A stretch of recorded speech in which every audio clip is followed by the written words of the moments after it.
Well, it took a long time, in no small part due to the fact that well, let's just say I had, what's the word?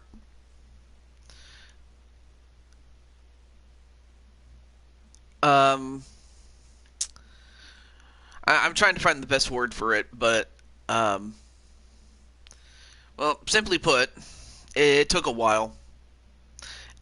I had to take care of, what's the word?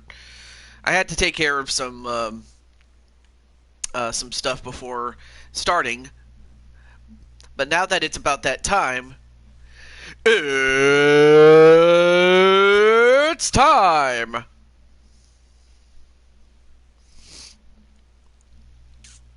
Alright, let me just go over to our Jersey City card. And yes, you do have a match. So, we have a couple of them. Now, as we go along, hopefully we get... I know that my good friend Blaze is doing his show, and that's great.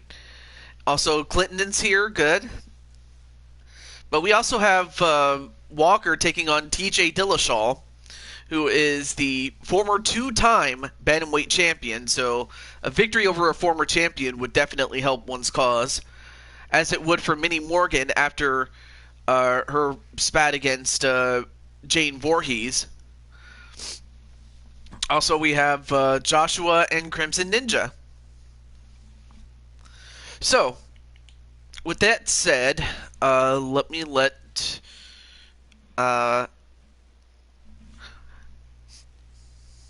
hang on a second.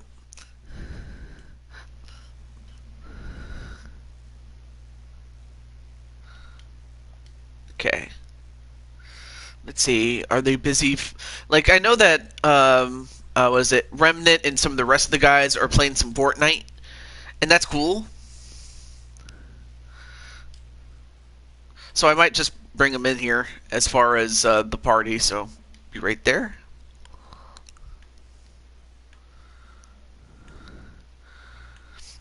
Hey there. Just wanted to check up on you guys. As a matter of fact, I am. I can leave until you're ready.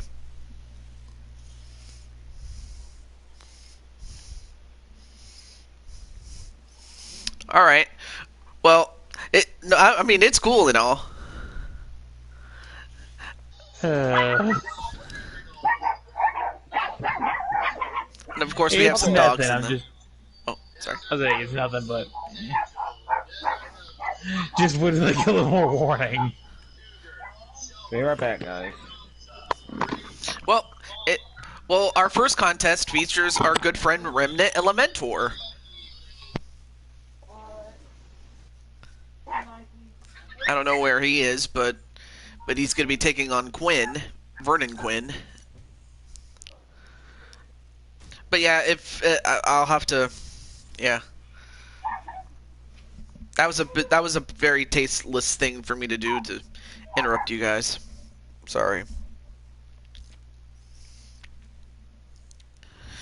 But anyway, yes, it's good to see you, Crimson Ninja.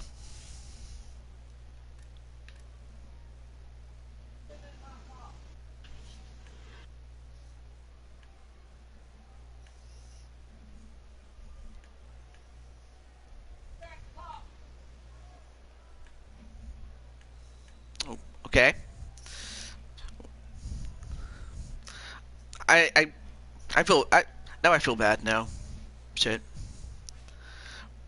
But anyway, It's but all for good. It's all good. okay. But for everyone else, who do you think is going to win this one? Vernon Quinn or Remnant Elementor?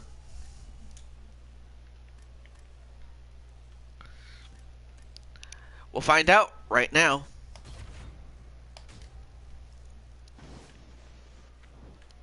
Alright, so Clinton is going to go with Vernon Quinn to win.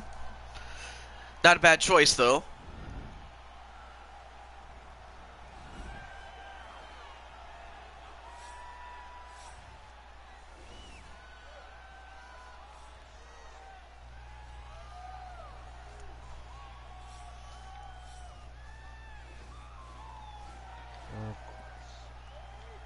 She fucking lose, dude. Uh-oh. I'm back. Oh, hey, I'm Mopman, what's up? Welcome back. Yeah, we got. Gosh damn it. Sounds I was like trying to see where everyone was doing, so. Sorry, Bucky. I was about to say Yeah, Bucky but- sounded like Shoot. he was about to hurt somebody. Shoot!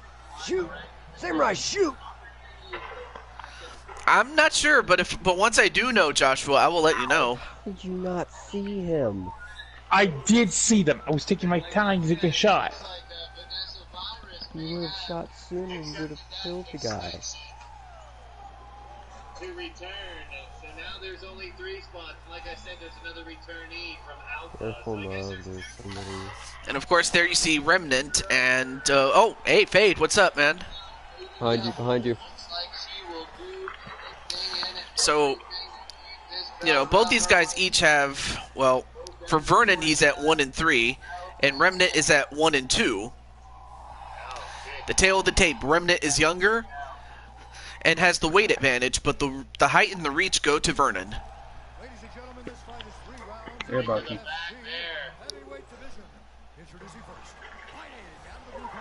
This man is a boxer. His professional debut here tonight. He stands 6 feet 3 inches tall, weighing in at 230 pounds. Fighting out of St. Louis, Missouri, USA. Fight time. Oh, face first, down on the apron. Fighting out of the red corner. And now a knee strike to the testicles. Making his professional debut here tonight. He stands 6 feet tall, weighing in at 235 pounds.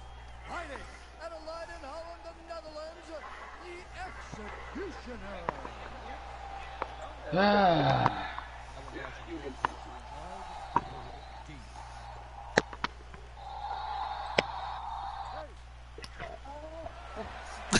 And Remnant doing this little dance that he's doing.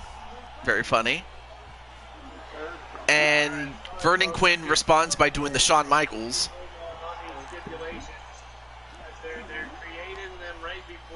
Oh, of course, I always forget to do this.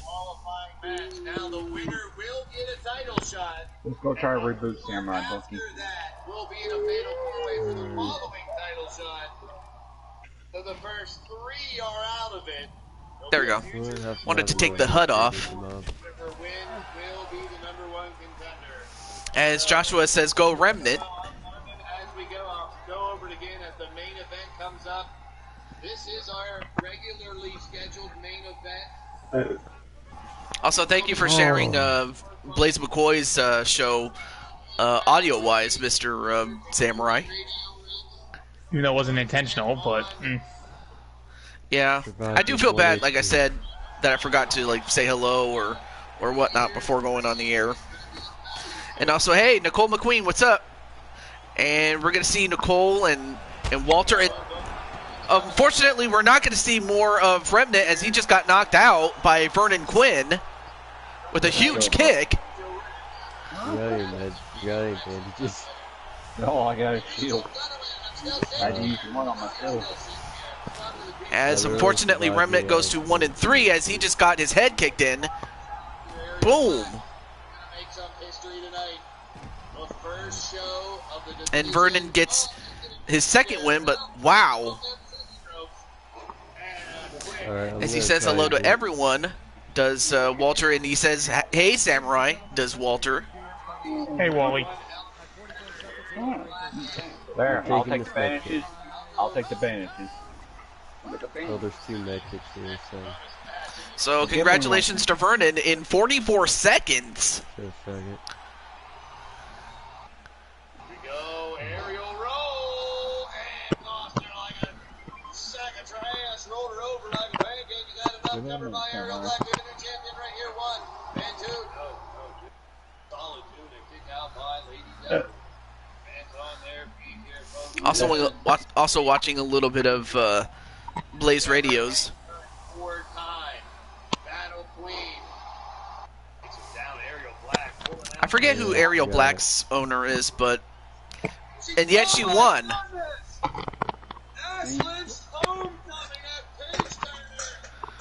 Yeah, it is Blaze in the background, Walter.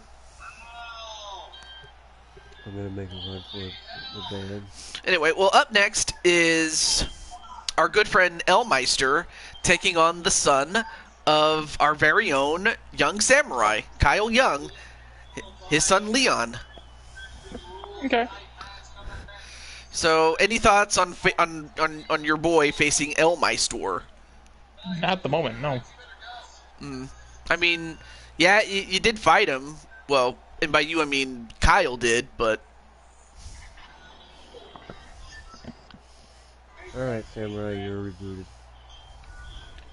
Come on, Samurai. I need Fight some guns. I need more Yeah. firepower. There's plenty of it here. Yeah, John, that wants you now.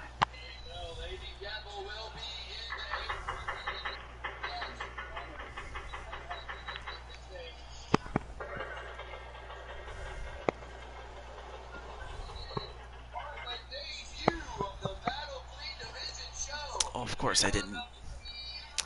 Anyway. And Walter is going for Leon Young to win. I do hear some gunshots though. Hey, MBN John though. I don't have a well yeah, because I don't have a character review. Right after we reboot the mother truck. Ow!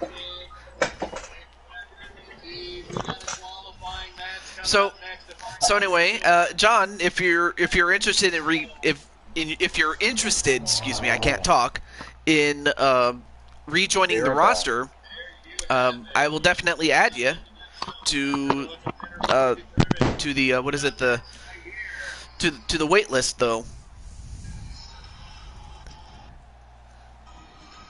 And not only will we be deciding the next #1 contender, And then oh, Bucky left. Aw. then finish second, third, fourth, and fifth. Yeah, you'll be fighting JT in the fifth fight. But yeah. But also the times that you were on, it was back in UFC 3, and then we made the transition to 4, and well, and then Walter's like, Nicole, we both have green hair. Yeah. Okay. So yeah, you were kind of MIA for a while, and I was like, oh great. But yeah. Four will be in a four-way ladder match for a Up next is, well, his surname is Ellenberger, but that's really Elmeister, on both titles like we have taking on Leon Young. And so far, Leon Young has the consensus, but it's still early in this show. whoever doesn't get eliminated And first. and to skip the intro, what the hell? We're gonna go back to our Yeah, guys, I'm gonna quit Fortnite for now because I gotta focus on things at the moment. So Understandable, as Leon does his best Shawn Michaels impression. But also, when I was playing the game normally, like when I was just playing to unlock clothes and stuff like that, I found the matching outfit to go with. I think it was his shorts. So I found the shirt, or I unlocked the shirt that matched his bottoms. Oh, and Young just got kicked in the head, but he gets up really quick before Elmeister could finish him. Bucky.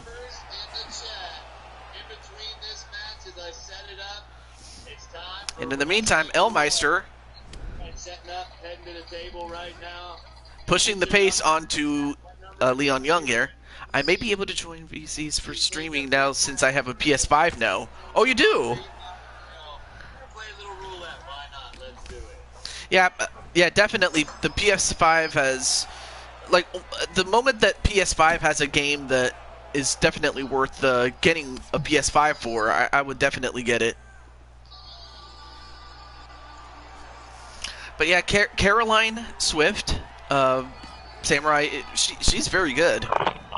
Mm-hmm. Yeah, switch over to 2K for now. Alright, you quit, Bucky? Well, Bucky left the party. I don't know if you knew that. I'll just play something else then. And it's that I wanted it so I can finally play Spider-Man. Yeah, that is a good game, though. I don't doubt that at all. So far, both men have kept the fight standing up. Let's see what... Okay.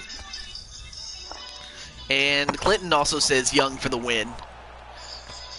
What is this, UFC? Yeah, I'm doing UFC, and right now Young is doing pretty well against Elmeister, but again, it's still early. Good thing I did my WWE stream earlier. Oh, nice judo throw onto Leon Young. I mean, of course, being his dad, I mean, like, what martial arts has he learned?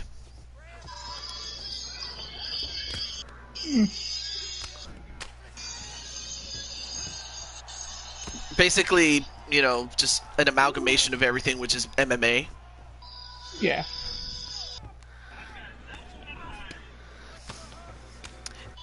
Oh, Mob streamed. I did not even see that. Yeah, Did I not even get a... earlier. I was just about to say, like, did I not get a notification for that one? I don't know. I did my stream earlier. Oh, it was called Killer Anime Gets Another Shot. Yeah. Oh. Well, I'll have to watch that then. Because I was helping my parents at that time. Don't worry about it, dude. That's what the replays are for. Right, Samurai? Yeah. Well, I guess Samurai's just busy watching Blaze's show. It's okay. Yeah. And, oh, nice kick to Leon's leg, which causes them to fall. But Leon gets really... That's the thing about being as young as Leon is, you know, he gets knocked down, but he gets up really quick.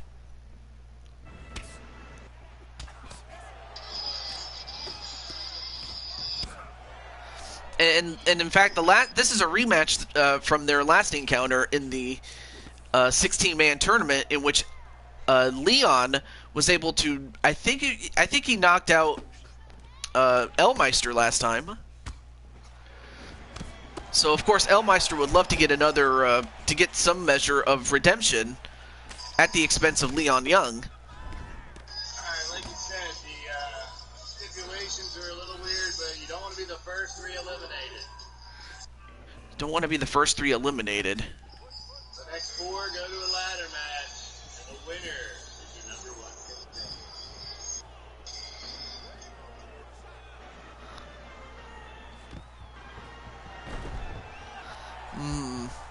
I mean, that's a good field of women there. I honestly have to admit. And I'm also talking about Blaze Radio's Battle Queen episode.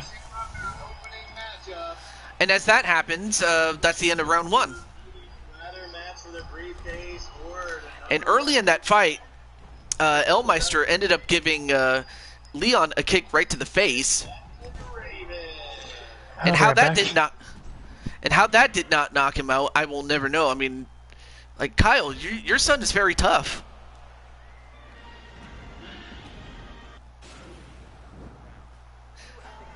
Although I have to imagine it's in the genes. Right. All right, here's round two.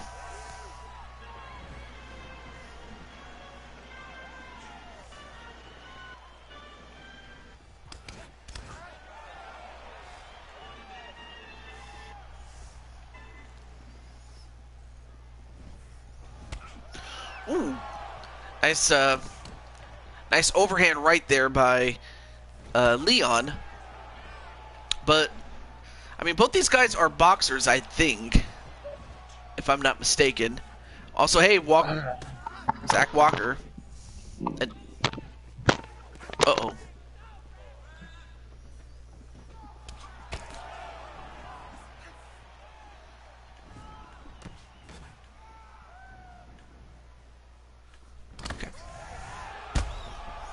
Ooh, nice shot there to Elmeister, and Elmeister just trying to recover, and he comes back with a couple of shots onto Young, and he takes down Young, and now both men are on the floor, and Elmeister going to try to finish off Young, but Young using his long legs to shove off Elmeister and get back on the feet.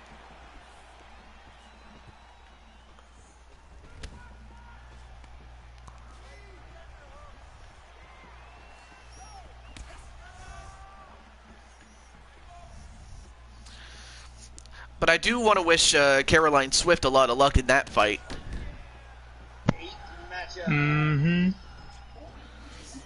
Though I wouldn't be surprised Also, if Mrs. Utaker wins as well, among others. Oh, sorry if I interrupted there. That's alright.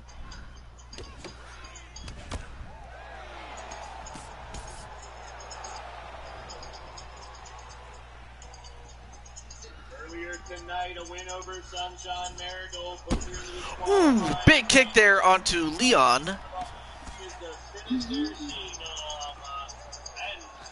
And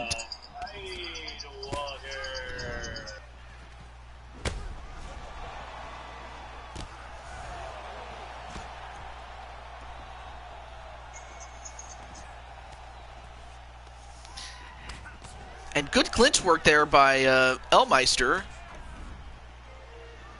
Both guys are just beating the heck out of each other, but not enough to the point where one is about ready to go down. Ooh, nice kick, but probably didn't connect all of it on there. Nice kick to the body. Nice block there, and hey, Candy Vega, there she is. Our last two-game winner from Use Your Words.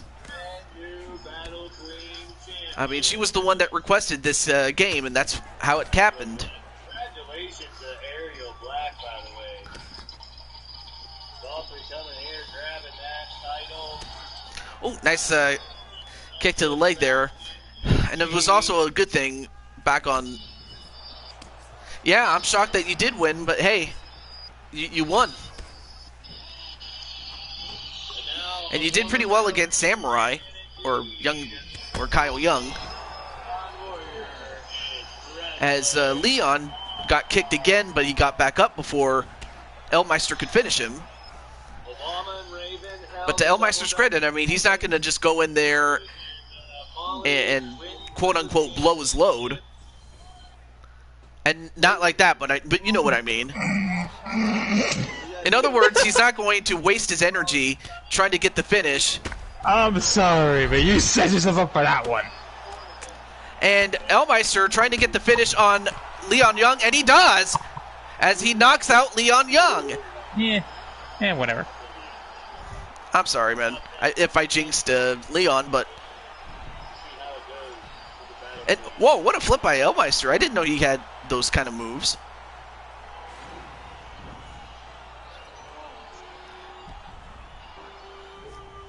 But unfortunately, Leon does go to 2-3, and Elmeister goes to 3-2.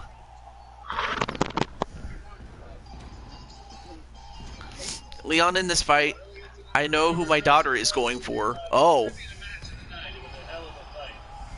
Says Candy.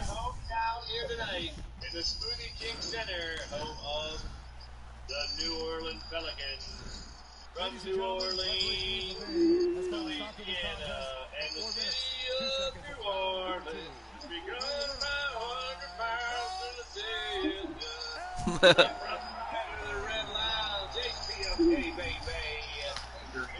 So big win for Elmeister, and yes, that would be my good friend Kyle Young listening to Blaze in the background.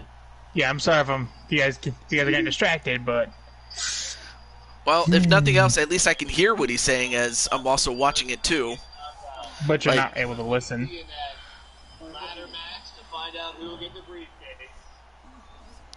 Oh, you mean the audience watching me stream? Yeah. Oh, they can't hear you? Okay. No, I think they can, but... I mean, that's a good way not to get copyright, T-Shirt.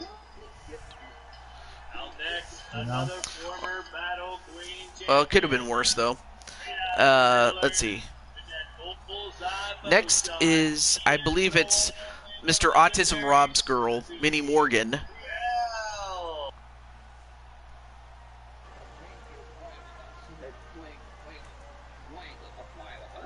I know, but it's a good way not to get you in trouble. See who's going to be next in line for Aerial Black, and also for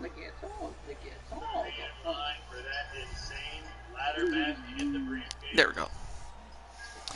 All right, so Morgan is going to be taking on a former champion in Holly Holm.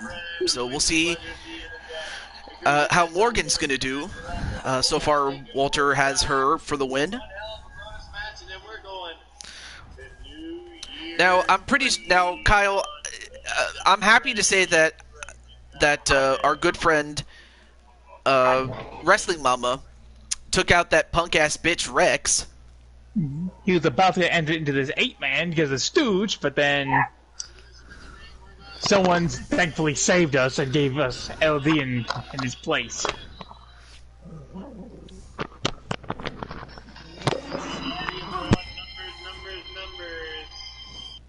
See if we got a winner here as soon as the last. And of course, it skipped it. Okay, so obviously, they gotta fix that little glitch where, you know, they just they skip the entrances. It's like, why? Because it wasn't like that before, honestly. But oh, nice spinning kick there, and I hope I don't know if you guys have seen this, but this is like Morgan's like a giant compared to Holm. Either that or Holm's tiny, or maybe Morgan's just that big.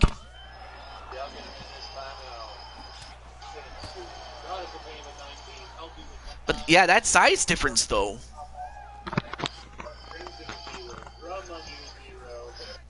But one thing that Morgan can't do is underestimate the abilities of one Holly Holm.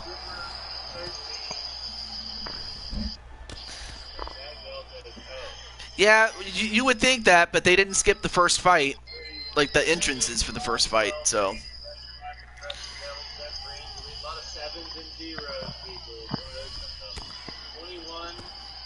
Oh. Oh, yeah. I'm going to enter, too.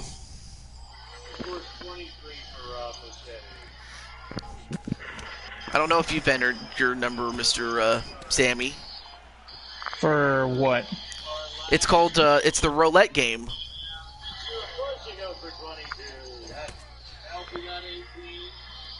Oh. I'll take 14. Alright, well, good luck then.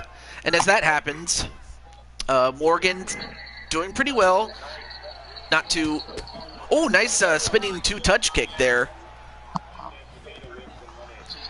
I mean, for Holly Holm, I mean, she has to get inside, and for Morgan, she has to use her range to and reach to her advantage there.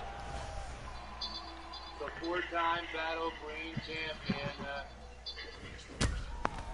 formerly known as Saint Angel from Athens, Greece, the daughter of Medusa, fresh off that championship fight. I mean, geez, imagine me getting in the octagon. Well, that's what's gonna happen, given the fact that you did win, you know, 2 games in a row on, what is it, on Use Your Words. Yes, it's Jersey City, yes. Cassie Jones for the ring. 27 for Cassie. 0 for Bagwell. Yeah, I figured that's what your O was for. Is that your O face? Alright. Let's see as LB makes her slow. I mean, good combination there by Holly Holm.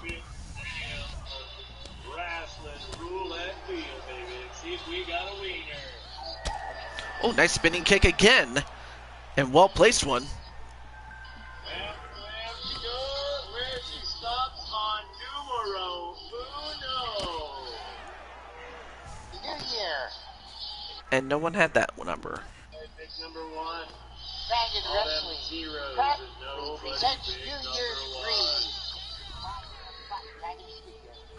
I'll spin it again. Live. Number 1, Gonna go ahead red and get the comes show up. cleared out. And the second spin, you bunch of losers. Wow, a lot of shows are going online. Mm-hmm. The only reason I had to go today was because I knew I wasn't going to do tomorrow. Oh, nice spinning kick there. But anyway, good to see you, Jose. Meanwhile, Minnie. So far we have Blaze, and now Shifty the drunken dragon clown.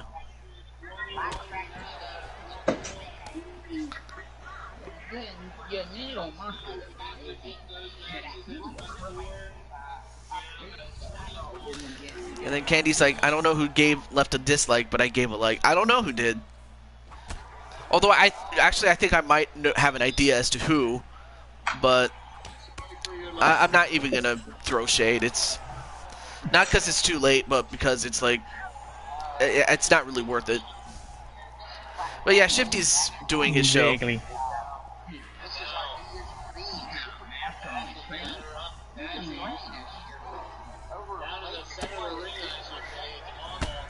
Ooh, nice spinning kick onto Holly Holm, and down she went, but she came back up again. Anyway, that would be. I have Mobman and Young Samurai with me, and there's Jinku. And we're gonna go to mute myself then because I don't want to mix up the viewers. Oh, so Mom's not with us? I'm still here. Yeah, I was about to say. You're back. Somebody needs me. So,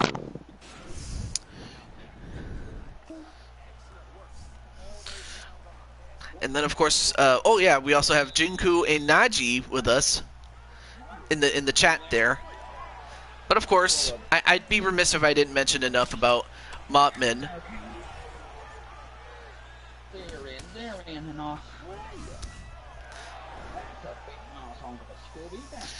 Like Mob, I honestly, my favorite video so far has been Bugs Bunny against Mickey Mouse.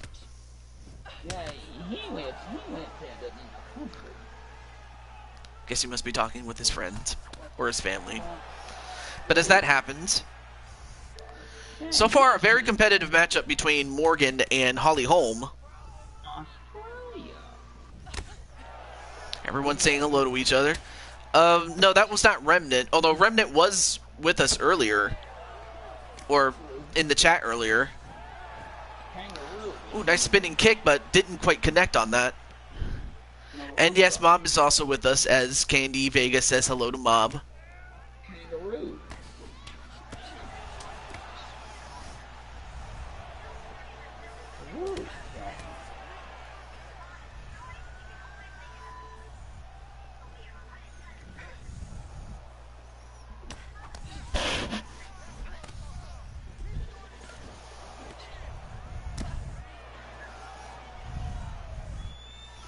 ETV, a channel about old TV shows, is now showing cartoons.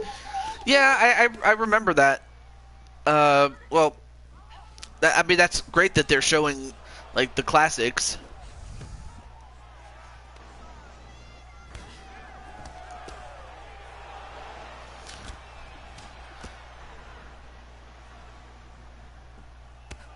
Oh, nice spinning kick to the leg. Oh, nice overhand right onto Holly Holm.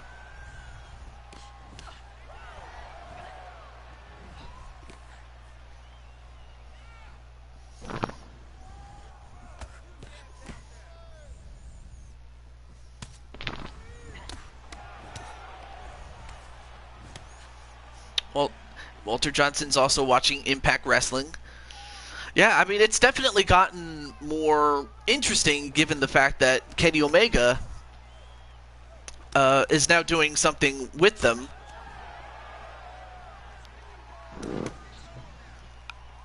I mean, we could see guys from Impact Wrestling come over to AEW and vice versa. Yeah, the AI is definitely improved. as is the submission system, without question.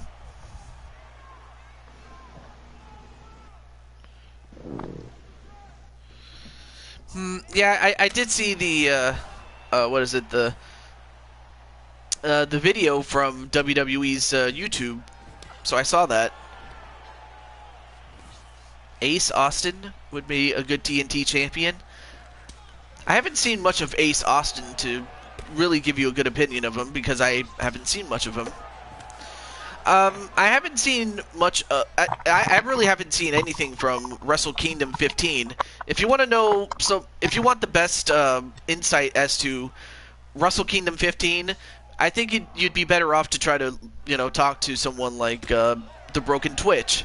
He's into New Japan, so you'd be better pressed to ask Mr. Broken Twitch about it because he would give you a much better idea as to what it is on that one. People are mad.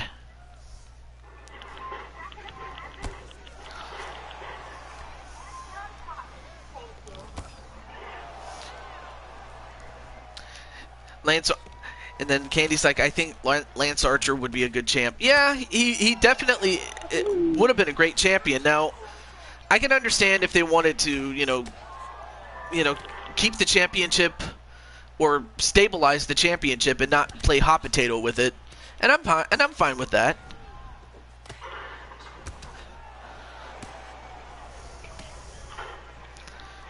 I mean, now if the only thing that Oldberg is going to do is put whatever remaining rub that they have, I don't know if that's a good way, but you know what? I don't know what else to say about that one.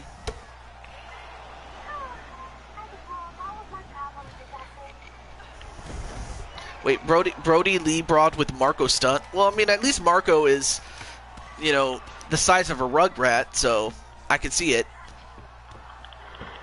I could totally see it. Well, now the fight is on the ground, and that's the end of the second round. That rhymed. In the meantime, let me see how everything's going in one. And so far, okay, so it looks like only one woman is out. I didn't see who it was. Is that... I see Goddess, I see Susie the Elf, and Cassie Madam Red, and Angelita. Oh, Lady Devil's out. Wow, Lady Devil's out of here. Incredible. At the hands of Carolyn Swift. Yeah, but she still has 6 more women to go. Mm. And as that happens, yeah, Candy says Jericho and Moxley were good champions. Yeah, they have definitely gotten... Last match with Goldberg, he ruined the feed because he didn't want the kids seeing a hero lose. Before that messed up jackhammer and could have hurt The Undertaker.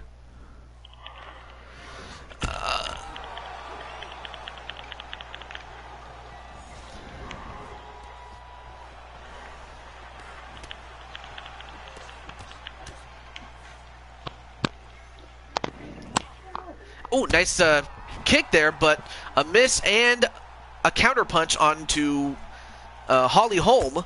Another spinning kick there. Onto Holly Holm. Yeah, I mean, definitely the fact that he barely was able to pick up Undertaker, who is, not the Undertaker that was in his prime. In his prime, he was a huge man. But of course, as age happened, he lost a little bit of weight just to keep up. But unfortunately, it looks like someone just put a hole or punctured a balloon, because that's what happened to Minnie Morgan as she just got her head kicked off by Holly Holm. Look at that. Boom! Right on the side of the head, and then she just falls like a balloon that just got popped. Look at that. Like, she just felt like a rag doll. I mean, Holly was getting beat up the whole fight, and yet she managed to find a way to win. I'm on.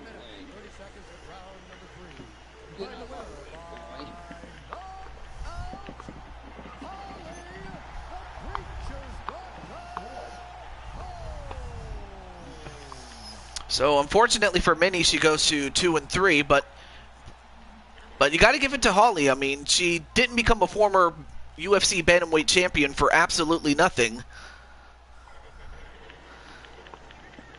Yeah, they did a good job improving the replay. And unfortunately, oh, Caroline Swift just got eliminated, sadly. I'm sorry, man.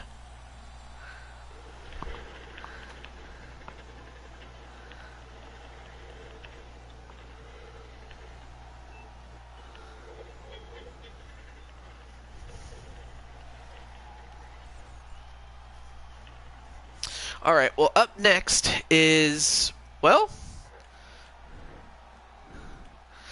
it seems the more people complain, the more shit WWE fucks up.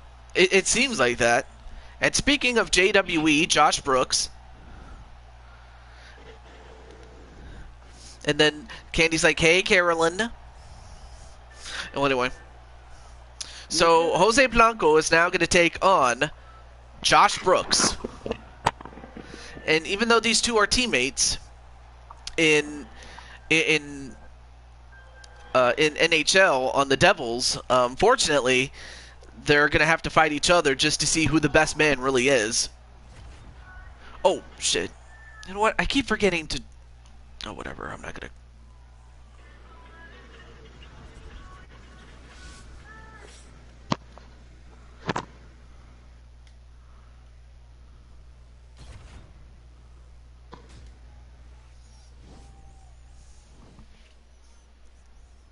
Okay, let me just exit out here,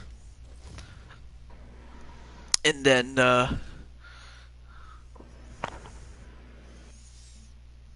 because Jersey City is just away from you and Brandon's Hoboken. Yeah.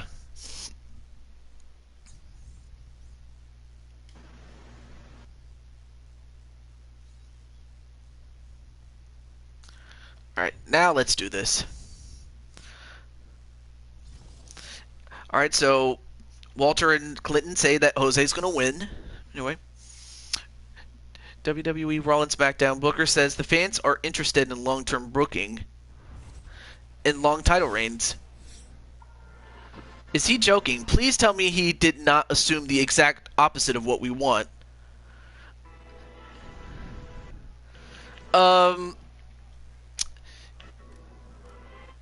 That's what we want in our wrestling. We want a stable champion. I mean, yeah, it's nice to have like a few short reigns here or there, but nothing like too excessive.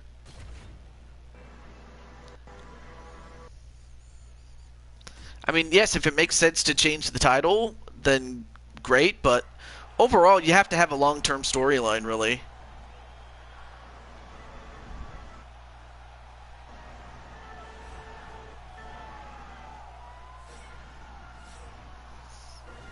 And then Clinton's like, Vince needs to retire. He left off the apple-spitting goat.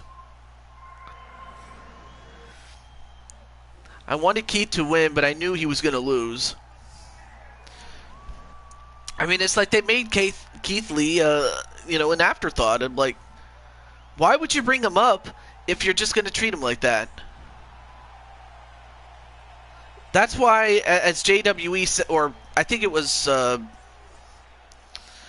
who said this?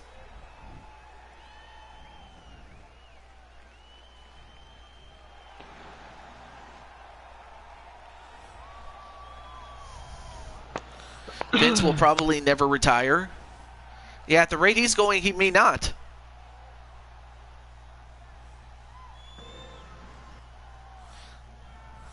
Well, anyway, there you see Josh Brooks. And I mean, while Jose is at, 2-6, Josh Brooks is at 2-2. So, of course, being that he has the better win percentage, Josh has the red corner. for this fight.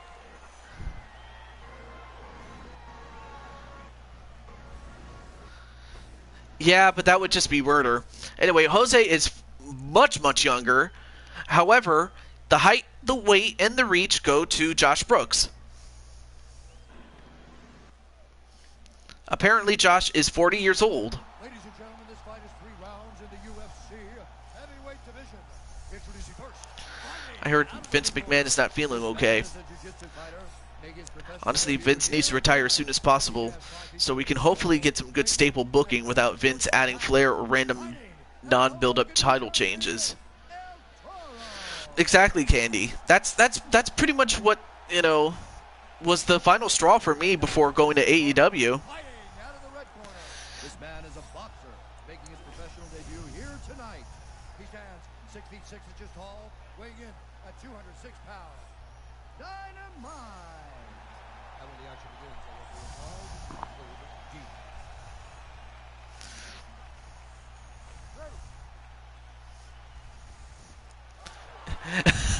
And look at Josh doing that little dance he does.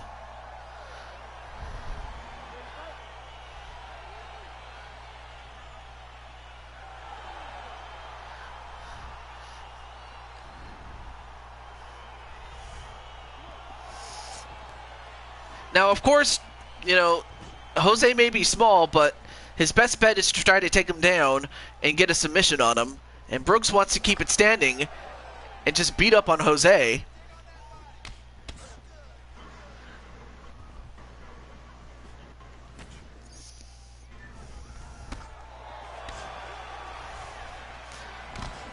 I'm taller. I might lose. Yeah, you might, but right now, Jose doing pretty well with those jumping punches, or those Superman punches.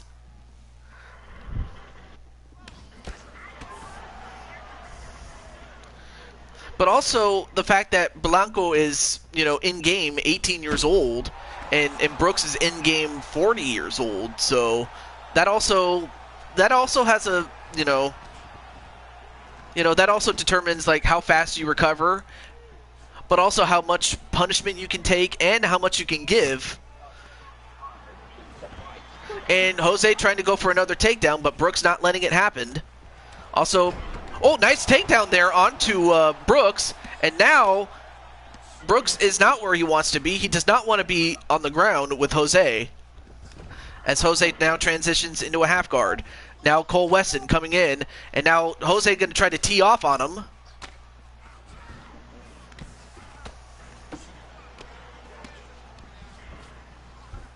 Now transitions into a side mount. And now it looks to go for, I think he's trying to go for, wait, what's he doing? Now he's trying to go for an armbar. Also, welcome to the show, Cole Wesson. Yeah, somewhat. Yes, definitely. Like, 28 is like a prime year, really.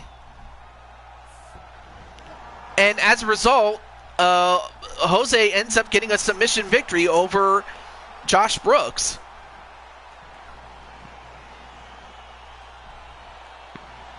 So now Jose is at 3-6.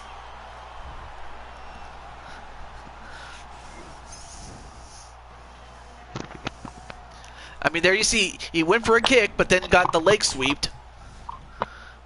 And then, once he got the armbar, unfortunately, in fact, he didn't even tap out. The arm just broke.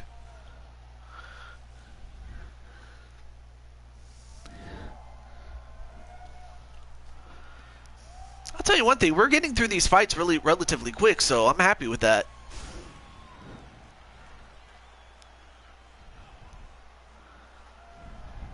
Ladies and gentlemen, referee Herb Dean has called a stop to this contest at 1 minute, 59 seconds of the very first round. Declaring the winner by submission due to an armbar. I popped that arm out of its socket.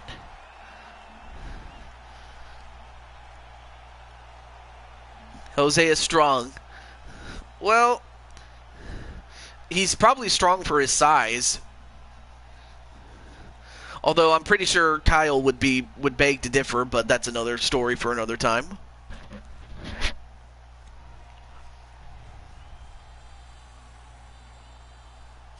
All right. Well, up next is JT Price against Walter Johnson.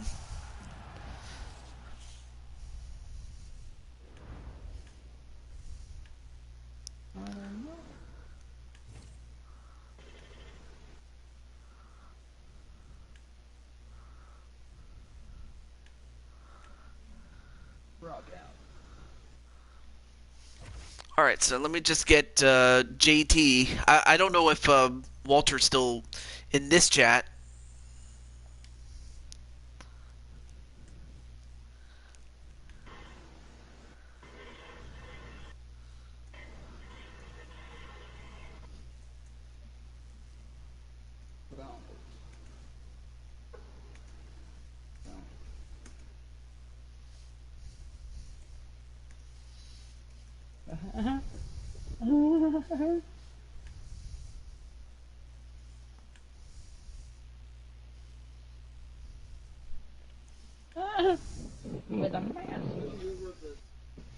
All right.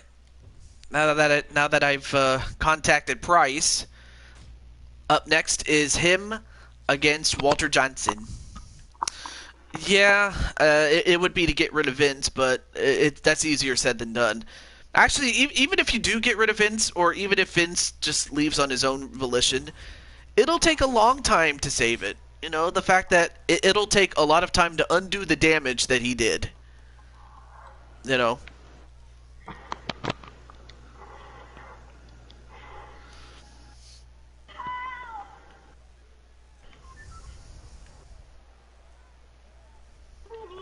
And Wrestling Mama got the win.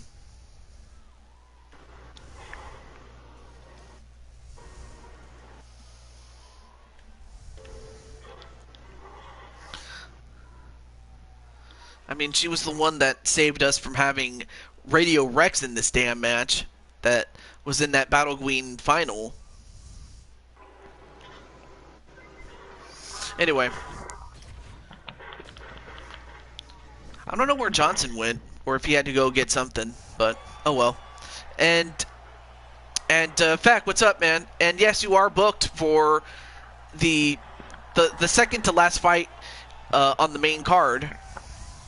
Now I know that Jinku doesn't have a match, and neither does Cole, but I will definitely permit some bonus matches should we have time for that. But anyway, there you see Walter Johnson with his awesome green hair and the fact that he's red, everything. Yeah, it's a non-title match. But look at the size of this guy. This guy's huge. And also, hey, Chris Clark, what's up?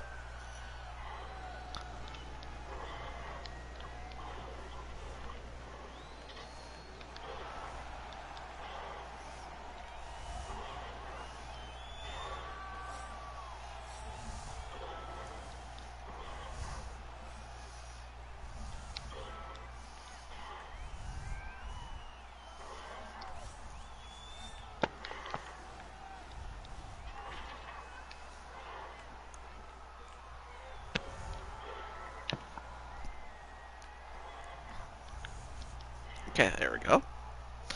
Oh, and Joshua says, I got a Game & Watch Super Mario Bros. System. And I gotta say, you must buy one. Well, I don't know if I'll find it, but if I do, well, I might have to see.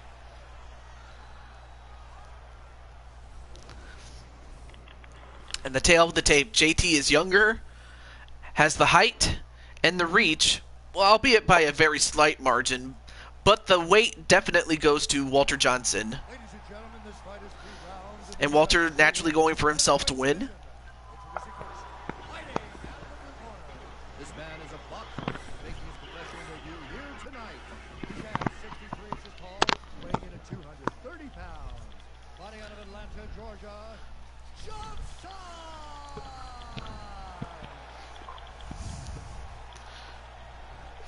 And hey, Jorge Alvarado. He says, "What's up, G?" Or "What's up, G?" Yeah, man, it's good, man.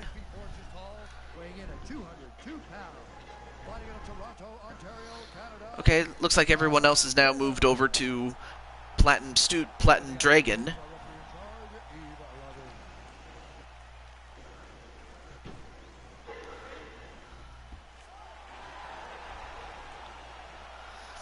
and it looks like Sammy's woman, Akira's in this, or is in Platinum Dragon, I should say. Want to say congratulations to Kyle on, getting a contract for him and his woman. Anyway, back to this fight though. Oh, nice high kick onto JT Price. I mean, JT is a wrestler, whereas Johnson is a boxer.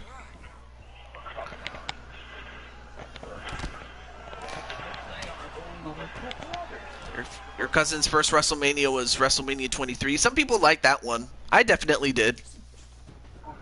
Well, I mean, other than the Battle of the Billionaires, I never really cared about that one.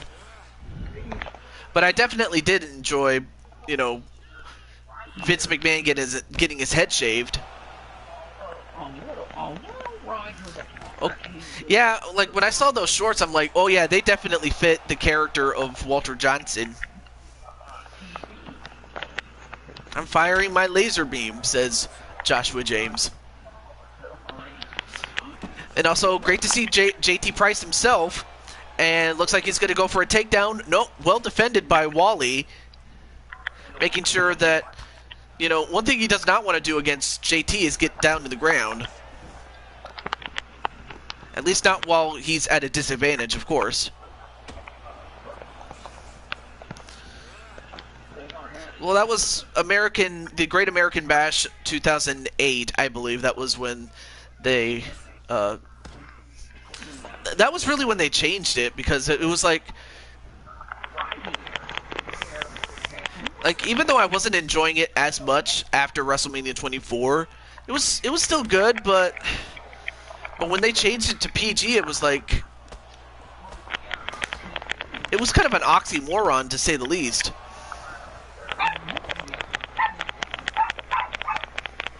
I wonder who's doing all that tapping there.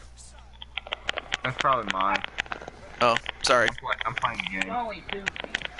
I didn't know that, and well, it looks like Paul Utaker on PDW is doing pretty well.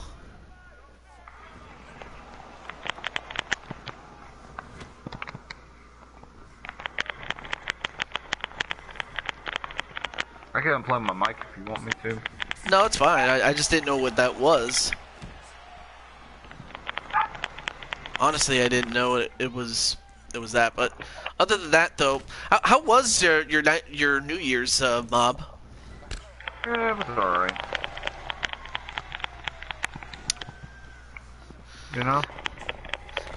I mean, I get that we couldn't really hang out with family all that much, but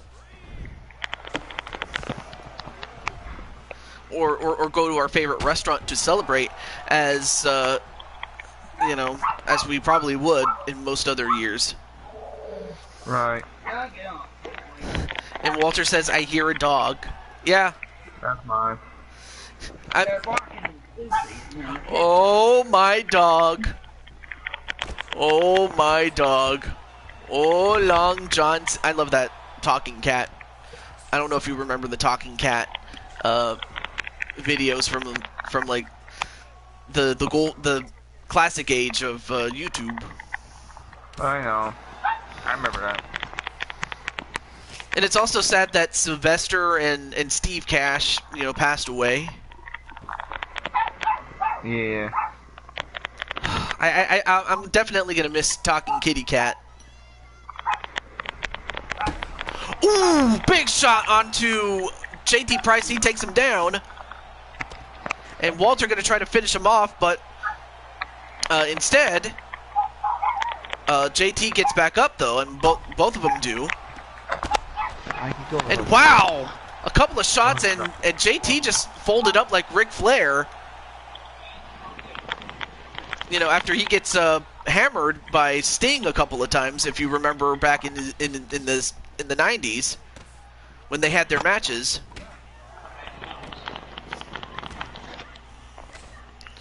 Speaking of wrestling, Bob, how did you get into wrestling? On video games or the TV shows? Well, I have to imagine the TV, since the video games were inspired by the television. My family always liked wrestling on my dad's side, so that's how I got into it. I see. Like, simply for me, I was just flipping through the channels, and then I saw, you know, World Wrestling Federation SmackDown on at around 8 o'clock, and when I saw it, I was like, what is this show? What is all this? So, and this was like in 2000, really. And both guys just kicking the hell out of each other, but yeah, I remember watching it on SmackDown on the old UPN when it was UPN, and it definitely was must-see TV back then. I don't know. I remember UPN. Now, of course, if you're Walter, you don't want to get too anxious and walk into a big punch and get knocked out. Oh, nice cat. Ooh, big kick, and had that connected on Price, he probably would have kicked his head off. Anyway, nice hook punch there onto Johnson. Couple of uppercuts going. Nice counter punching by Johnson.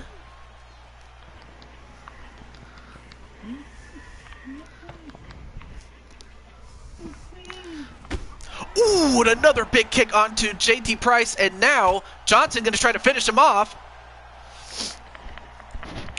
But instead, now it's Johnson on top of him now in the full, in Price's guard. But this is probably where Price wants to keep it, on the ground. But instead, Johnson wants to keep him on top so that he could possibly go for an armbar, given that's how he's beaten a couple of guys by submission. But now it's JT from behind. Nope, now it's Walter in, or excuse me, JT in Walter's guard. And now JT wants to keep it on the ground.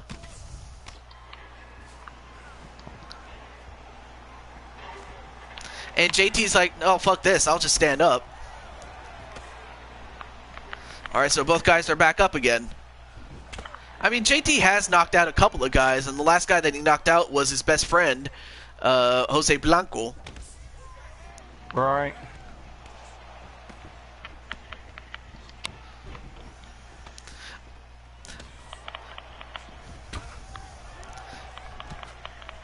I mean, oh yes, I remember. You do have a little bit of unfinished business, Mr. Mobman. I just remembered. Yeah? It's the little fox. Remember him? Yeah, I do. I take it the Reaper wants to play. Well, let's go play. Anyway. And then Najee says, TJ, I did a friendly podcast with some friends and I shouted, you out. Oh, well I did not know you did a podcast because, well, I mean, mine is not necessarily a podcast as it is mostly a YouTube series that I've always done. It's called To Jew 22 Talks, and that's where I talk to my constituents. And who knows, maybe one day I could probably have you and or Samurai or Remnant on the show. That'd be cool. Oh, nice body punch and a big left hook. Or I'm sorry, that was a right hook, my bad. But that knocked out JT Price.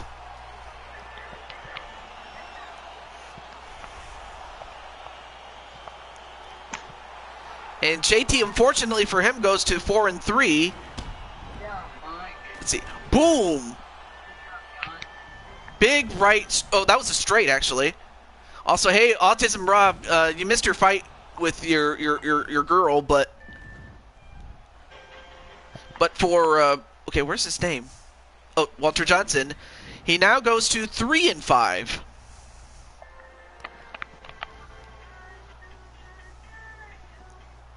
DJ out seeing stars. But anyway, great to see you, Mr. Rob. Well, trying to get my Wi-Fi working again on my laptop. Yeah, I mean, I can understand Wi-Fi trouble because sometimes that happens. It's stupid like that. But anyway, back to Najee though. Yeah, I didn't know that you guys were doing a podcast. I'll be interested to see what it is or how it works because it's like. But yeah, I've done that series with. Oh, you meant to say JT outseeing stars? Yeah, I could see that. PPF was live and DKO is live streaming right now. Well, believe it or not, you have this and the next. Well, after the next fight will be your fight against Najee. It's a champion versus champion fight. The titles are on the line, but it's mainly just who's the better man, who's the better champion. But up next, we'll feature TJ Dillashaw against Jordan Walker, aka Red Hood, or Zach Walker. Speaking of whom, where is he? Also, welcome to the show, Brandon Cuevas. And speaking of Brandon, you'll see him in the second to last fight of the show. And hopefully Candy is here. Well, Candy Vega, that is.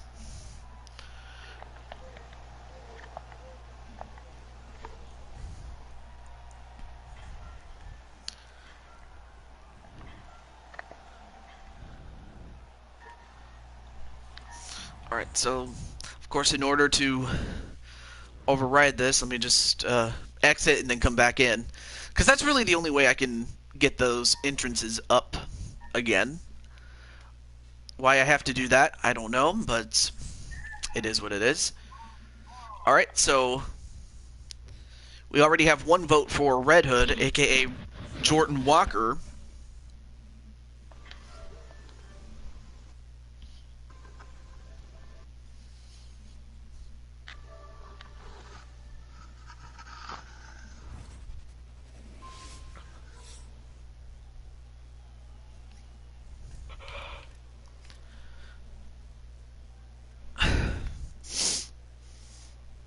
So, as you see, Walker is going to take on a former two-time bantamweight champion in TJ Dillashaw in the hopes that he would get himself a shot at the bantamweight championship.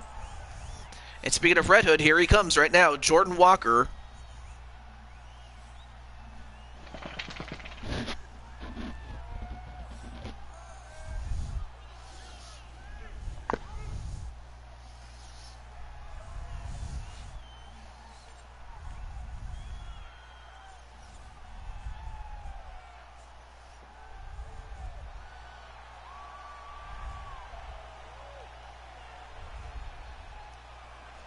What do you think might be the seeds of the ball when polygraph video comes in?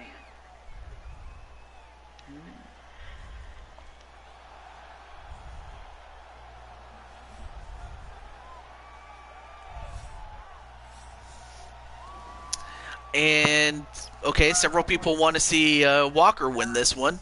Well, there you see his opponent, TJ Dillashaw, not to be confused with, TJ Toad, a.k.a. me. But this young man, former two-time champion, and in fact, for the best part of 2 years, he served a big suspension in which he used not steroids but drugs to help him lose the weight and yet keep the energy he needed when it came to a brutal weight cut. So in other words, he used enhancements, if you will. However, Jordan is younger. He's got the slight height and slight reach advantage, but the weight slightly goes to TJ Dillashaw. So really the biggest difference is weight, or age, I should say, as Jordan is much younger. So there you go. Ladies and gentlemen, this fight is 3 rounds of the UFC bantamweight division. Introducing first, fighting out of the blue corner. This man is a kickboxer, making his professional debut here tonight. He stands 5 feet 7 inches tall, weighing in at 130 pounds. Fighting out of Chicago, Illinois, Walker. And now this is one fighting out of the red corner. A mixed martial artist holding a professional record of 17 wins, 4 losses. He stands 5 feet 6 inches tall, weighing in at 135 pounds. Fighting out of Denver, Colorado, USA. Hey, you have an astronaut. Presenting the former UFC Featherweight Champion, TJ Dillashaw.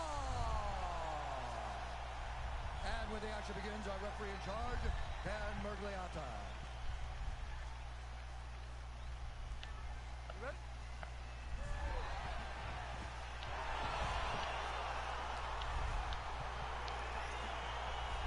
How about baseball? What is that? Rocker's ready. Here we go.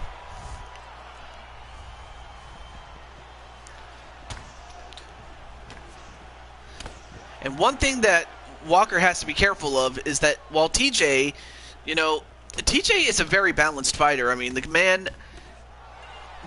man has, he started out as a collegiate wrestler, and while he never got to, compete on an Olympic level, he did, but it did serve as a great base for, the rest of his career, as he would also include, kickboxing and striking to his game. So he's a well-rounded guy.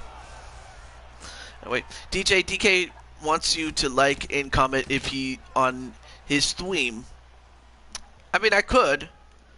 Well, unfortunately I don't have DKO, so I might have to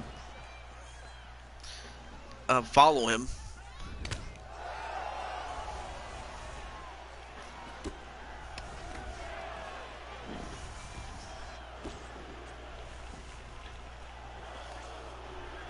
Oh, a nice takedown onto Walker, and now, I mean, of course, both these guys can work on the ground.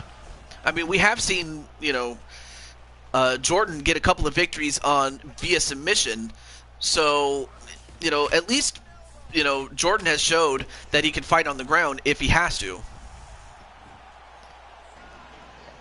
Oh, okay, so it doesn't work. At least not the link. I mean, I can copy it, but that's all I can do. Alright, so let me just, oh,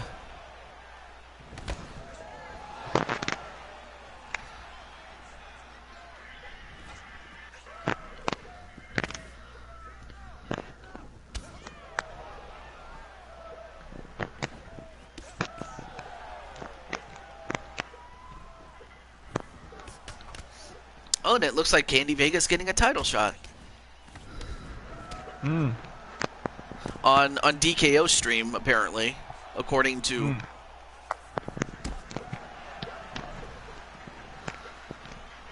But it's cool though. It's that always happens when it comes to multiple streams going on. Like I've had it like one time, Mob. One time you were streaming and so was Mythic Legends, and I would go back and forth between the two of you guys, just because like I appreciate all the effort that's put into both those shows. Like Mob, you do a great job with your shows. You don't do it often, but when you do, the effort's there, and I definitely more than respect you for it. Thank you. I appreciate it. And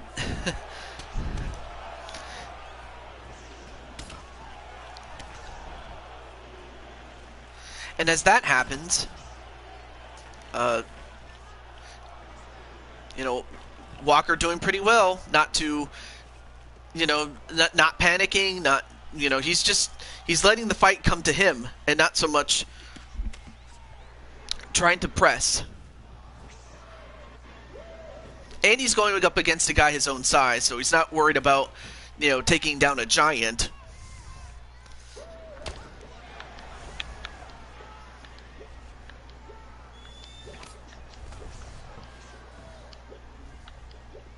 Hey, as long as they're not arm trader giant, he's good. Oh, it's not a problem. Oh, sorry.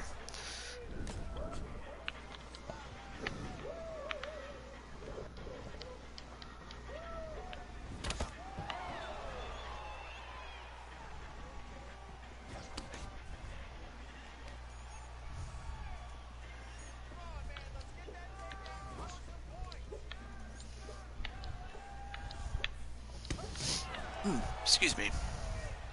Your excuse, dude. No, I had something in my nose. You're fine.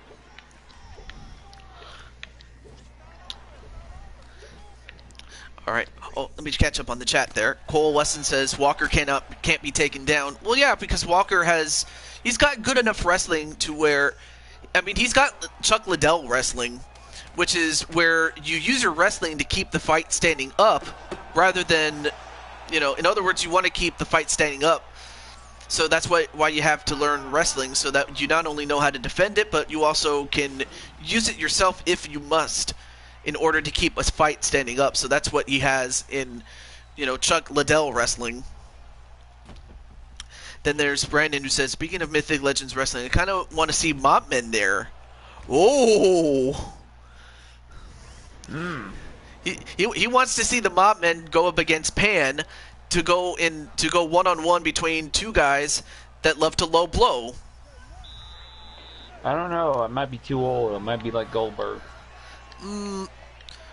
Well, I mean, this is Mythic Legends we're talking about, so you might have to just go on the Jesus juice or something.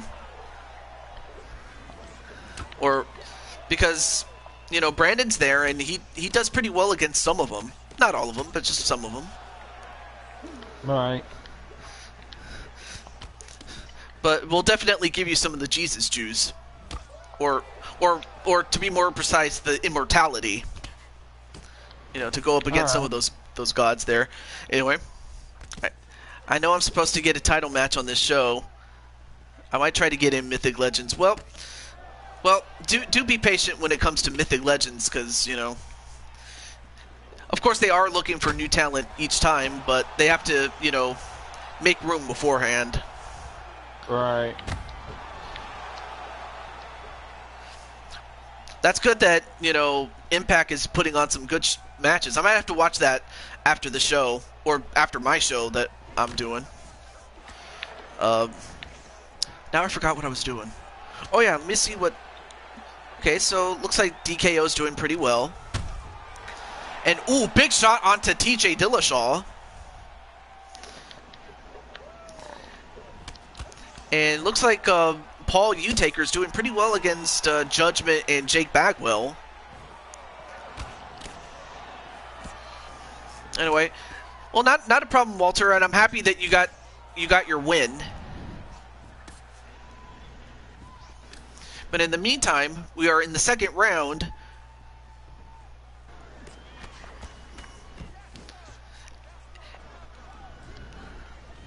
And Clinton says Paul won. Yeah. I mean, of course, Paul is... I mean, that's a guy that definitely he's got some potential.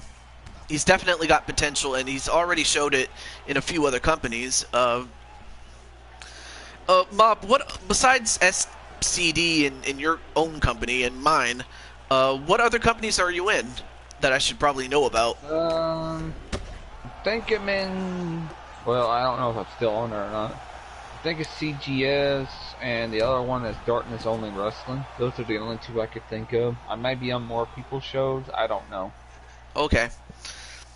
I mean, there was a phase where I had to cut down on how many shows I was on, because it was kind of getting ridiculous. And plus, I mean, of course, to be fair, I mean, this was pre-pandemic stuff, so I couldn't be on every show. Right. That's what I'm thinking, especially with Samurai. He's always on everyone else's shows. He needs to, slow down the pace. Well, of course it is up to him, though. Let's see. All I'm going to say is TNA is feeling blessed. Yeah, in the sense that they have a much better booking staff. I mean, this isn't like the same Jeff Jarrett WCW bullshit that we had to deal with. Vince Russo... And Hogan, Eric Bischoff, Dixie Carter. Dixie Carter, without a doubt, was the last straw, really, because... Ooh, big kick onto Jordan Walker. But yeah, she was the one that... Honestly, she held her own company back, really. Hey, at least when Jim Cornette was doing it, he was doing it good, in my opinion. Yeah, but then, of course, Jim Cornette, for all the good he does, there are some things I'm like, I wouldn't hire him for, honestly. Ooh, Yeah. big uppercut onto TJ Dillashaw. But Dillashaw gets back up, though. He's got himself a hell of a chin. Oh, lest we forget the finger poke of doom.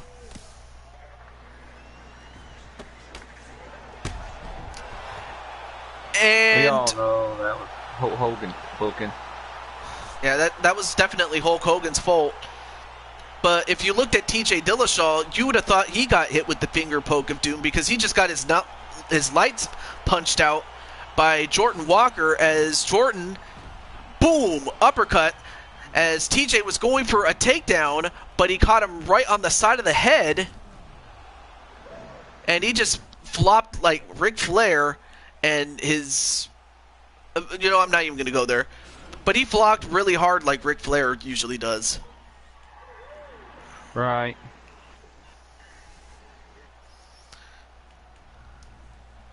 Ladies and gentlemen, referee Dan Mergliotta has called a stop to this contest at 4 minutes, 5 seconds of round. So his victory against TJ Dillashaw definitely puts him in the conversation to take on,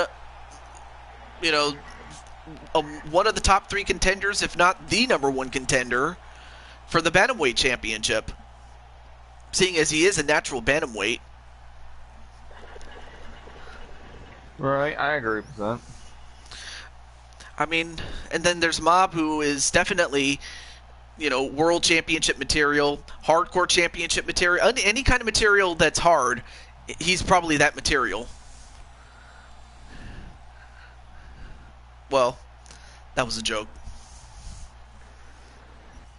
I don't know if that was a sexual joke or a bad joke. No, that was supposed to be a bad joke. Okay. No, you're definitely top tier material when it comes to wrestling.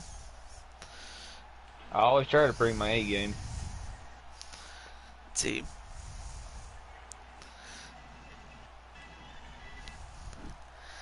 And oh my goodness, and I'm also looking at, Platinum Dragon, and they have their guy called War. I mean, that guy's huge. We have a Reaper. Yeah, the Reaper's a monster. I think he would definitely, I definitely think he would give War more than his money's worth there. Where would you put me in wrestling, DJ? Oh, she's wondering what type of material. I would definitely say, World Championship material too, because you did win the championship. I think it was at WrestleMania. The last WrestleMania that I did, you won the championship. And then ultimately to lose it back to the person that you took it from, and that was Jane Voorhees.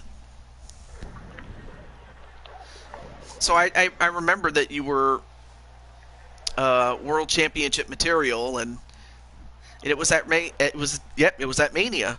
Well, up next is Najee against Captain Danger.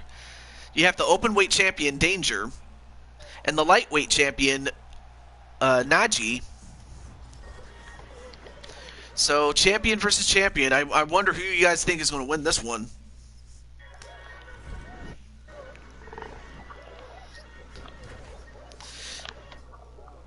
Pretty much, the only championship you haven't won is the IC title, which unfortunately you did not win, but if I'm not mistaken, yes, you were added as a last-minute replacement for Lana, who was injured, going into Battle Bowl. Because Lana qualified for Battle Bowl, but then she got injured by Nia. As you'd expect. Anyway, up next is Captain Danger and Najee. Let me see if I get Najee. I think Captain's here, but... Get Najee.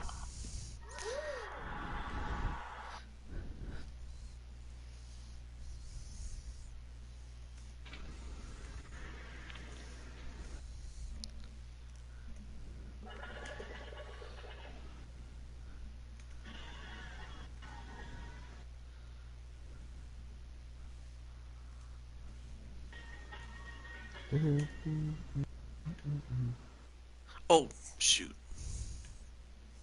I put the wrong link up. Damn it. It happens, dude. Don't worry about it. Yeah, I did win the IC title. A knockout match. Or maybe you did win it. Oh, yeah, I think you might have won it. I just don't remember it. Either that or I must be confusing you with Nicole McQueen, because Nicole hasn't won the IC title. There we go.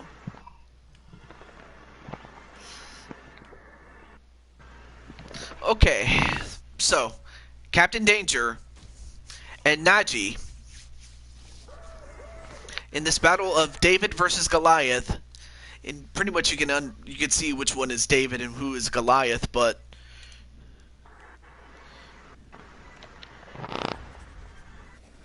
because well, actually both guys are the same size. The only real difference is the weight difference, and you'll see in just a moment.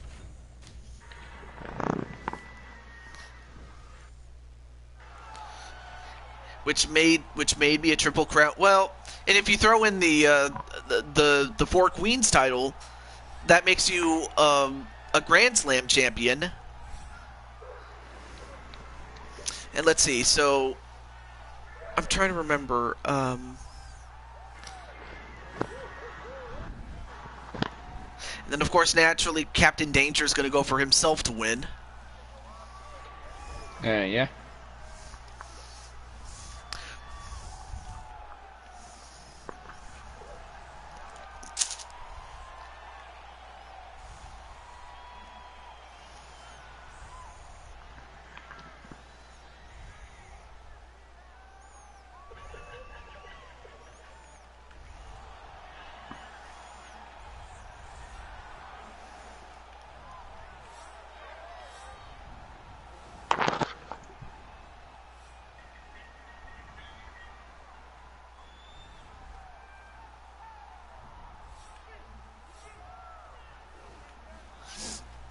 Hey, Lucky's here.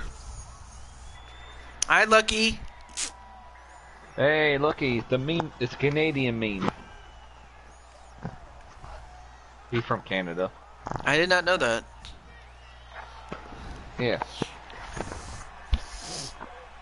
So, well, Najee is... Oh, shoot. There we go. Okay, there we go. So while Najee is 4-2 and is the lightweight champion, anyway, age is about the same. I mean, 2 years younger, but the biggest difference is the fact that he has, and by he I mean Captain Danger has a 100-pound advantage over Najee. This man is a mixed martial artist making his professional debut here tonight. And also, Red Hood, Zach Walker, you just missed your fight, so if you want to go back and watch it, you can. But anyway, yeah, I'm not kidding you. 100-pound difference. Like, you have the same height, it's just that the weight is different. So we'll find out if that 100-pound difference is going to be a blessing or a curse for Captain Danger.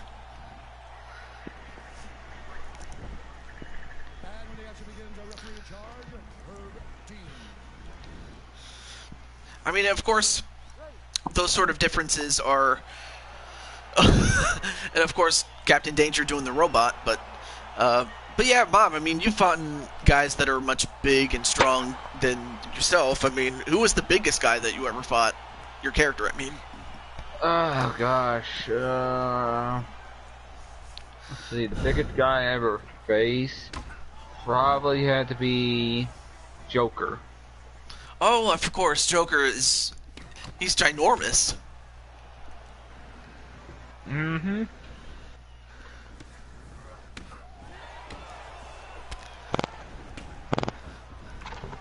That's the one at the top of my head right now. Yeah, I would have thought the other Nightmare, but I mean, especially when he had that, when he was as big and tall as Joker was, I remember. Yeah. Well, after things happen with, with Nightmare, you know how things happen. King. Nightmare King. Just to avoid confusion as to which Nightmare we're referring to. But I mean, I may as well just say it. You know, I was disappointed with the fact that, you know, he used the death of one Brody Lee to try to get some attention on himself, and I'm like, really? Right. I mean, are you going to tell me that you can't even you can't even be bothered to put in the effort to try to put on some quality content? Now, granted, my content's not, like, as good as, say, a Nathaniel Bandy. I mean, come on, Nathaniel Bandy is Nathaniel Bandy. I mean, Right. I get it. I totally get it. But I'm like, if you're going to become good at doing YouTube, I'm like, come on, man. Have a positive attitude. Yeah, that definitely goes a long way.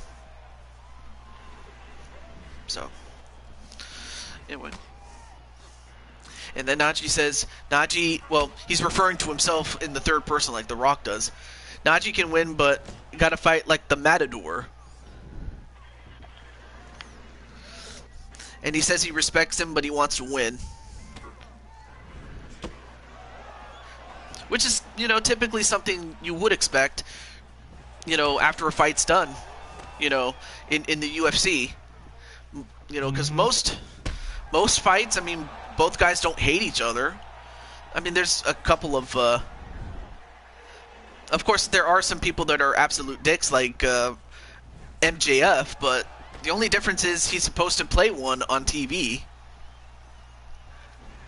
Right.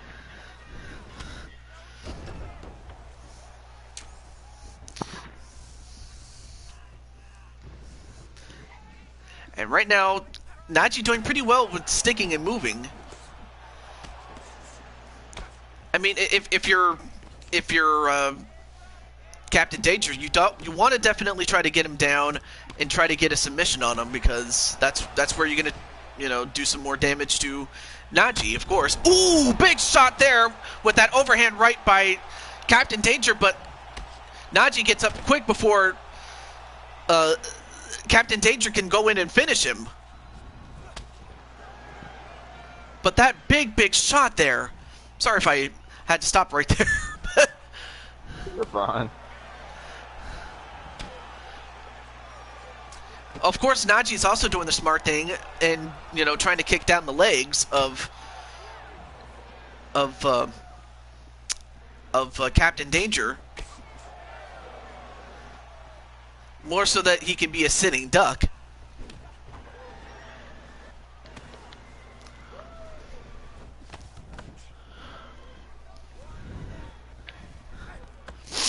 Excuse me. Ooh, nice kick to the abs. I'm like, I mean, Captain, how is it that you keep yourself in good shape, man? He must eat his vitamins. Yeah. Although really, we don't get to see this part of Captain Danger all that often, just because, you know, in the other games he's like a cyborg, but here he's, you know, full-fledged human. Alright. I just think he eats his vitamins and does his pythons. And then Cole's like, push-ups, sit-ups, and plenty of juice. Oh, nice foot grab, and then followed up by a kick there by Najee.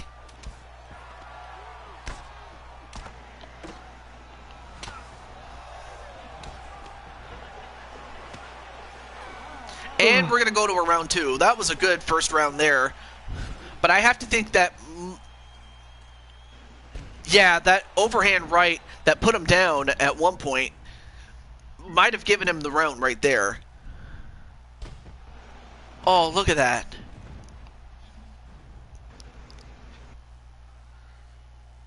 I mean, this is something I'd expect Montman to do to someone that pisses him off. Which goes to my next point. Don't piss off Montman. Sorry. No problem. Hey, TJ, would you think you'd rather have the Mr. Roger mob or the Reaper on your show? If I had to choose, I would definitely go with the Reaper one, because... Alright. Is Impact 3 hours? What? Oh. Impact's usually not 3 hours, it's usually like 2 hours. And if it is 3 hours, it's probably because it's a special or something. Yeah. It's usually not a 3-hour show. It's usually a 2. And Jinku says, I'm gunning for that open weight title. Well, I mean, of course, Jinku came off a huge victory over Bruce Buffer, i.e. the announcer. Believe it or not. Jinku.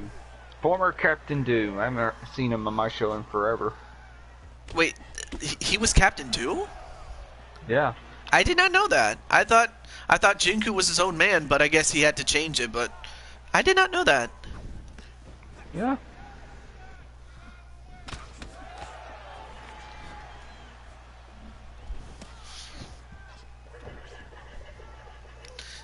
Yeah, well, I don't miss Scott Steiner, although if Scott Steiner were to look at Captain Danger's wrestling persona, he'd say, he's fat! Sorry if I screamed there, but that's what he does. He screams a lot. As long as you don't give him the Skyler map, we're fine. I won't. You know how Scott Steiner's map is. Jeez. Oh, Steiner is the Lord of Math. He should have been the Lord of Meth. Nah, that's steroids right there. I mean, but I always tell kids, you know, do math, not meth.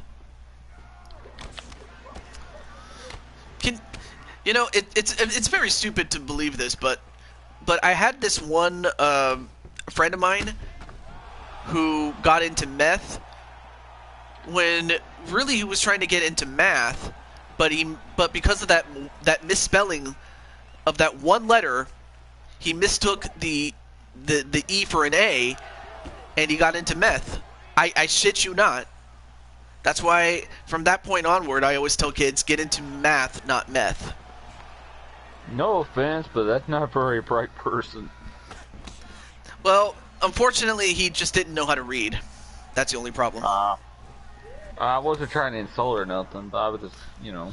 And plus, he was, I mean, he was 11, but the thing was, he didn't know how to read. Huh. But the thing was, I mean, to be fair, I didn't know how to read when I was 11 either, but my mom would always tell me, don't smoke, you know, a cigarette. And the fact that the meth looked a lot like a cigarette, I was like, all right, I will not take it. So at least my parents were, you know, were particular enough to help me with that, but that's just the sad truth, you know, that happened.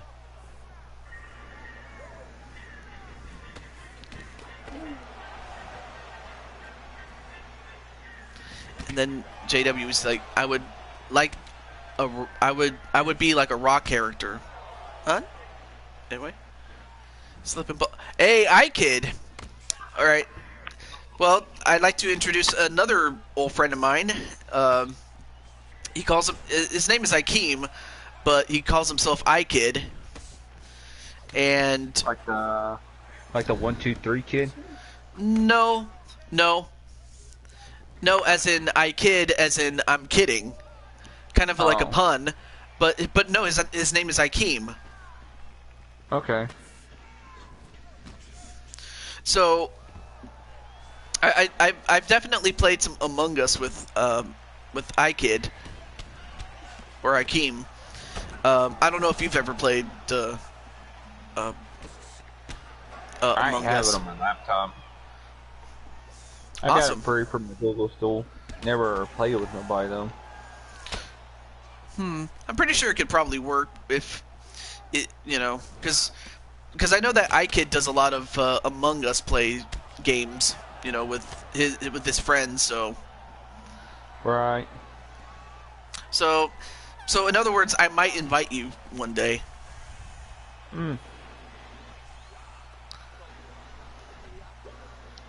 Oh my goodness, one more round. That was a good second round there. So we are going to a third round here. And then a kid's like, "What's up?"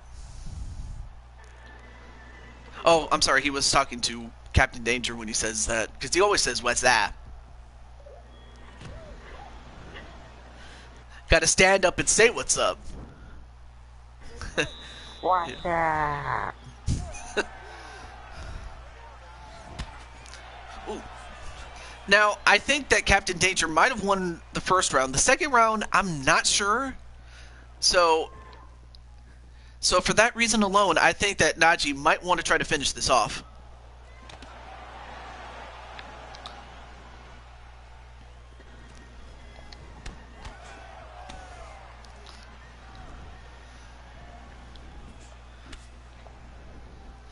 Well, anyway, next time that we do UFC, we will be doing our Super Show.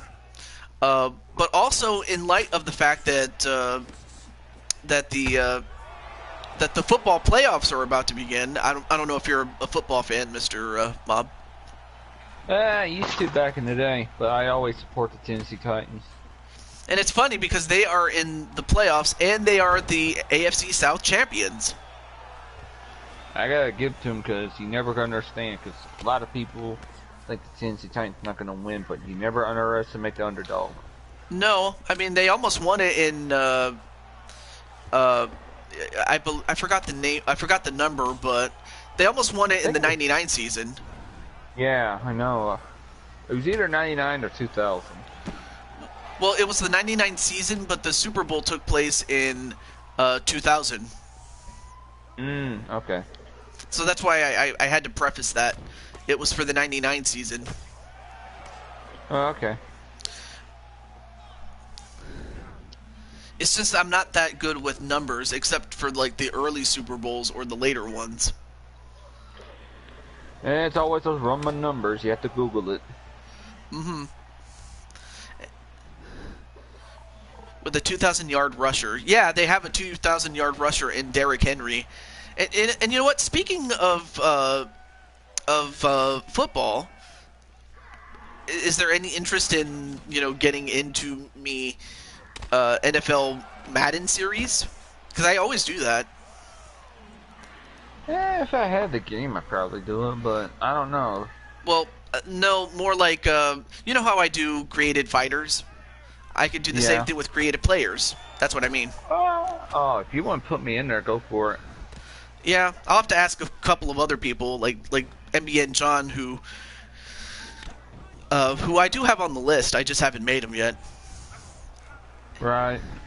Same thing with Clinton. Okay, Clinton. Do I have Clinton? Oh no, wait. I do have you on the list, Mob, as a quarterback. But there is one problem, Mob. I probably should mention this. My good friend Elmeister, who was a quarterback for the New York Giants, moved to Tennessee. So I don't know. I would, but I'm a girl, so well.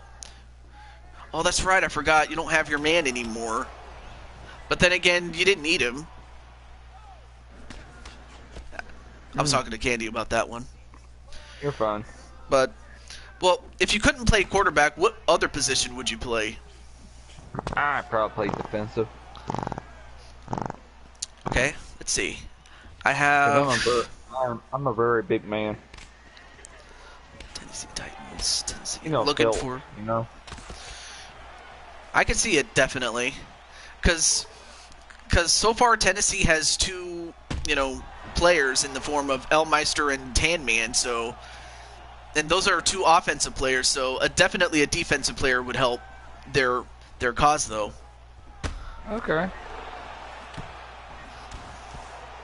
And when you say defensive, like a linebacker, defensive lineman, or...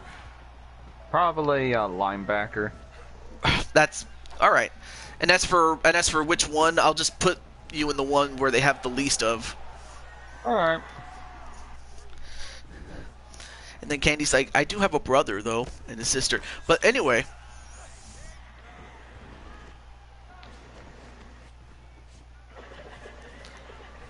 Well, some girls do need a man, but others don't.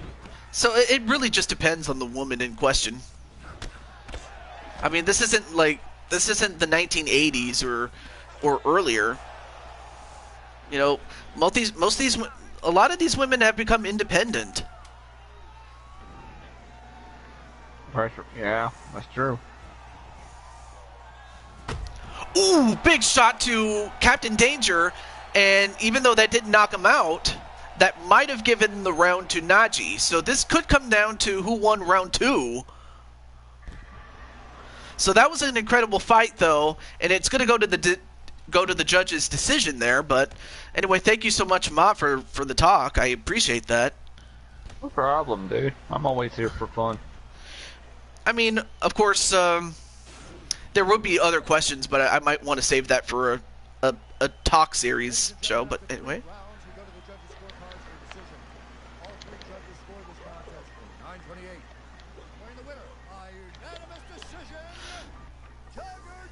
So 29-28 by unanimous decision, Captain Danger. So it's not a tie. It's a unanimous decision for Captain Danger. All right. I mean, he landed the more effective punches and grappling. It's judged on striking, grappling, and then aggression, and then octagon control, which is how long, like who was on top of who for the most part. You know, things like that. Let's take a look at the fight statistics and see. So yeah, Danger got the win, Bo. So Najee has nothing to be ashamed of. The title was not on the line, but all 3 judges scored it 29-28. So it was close. All right. So at least we got to see the score for what it was.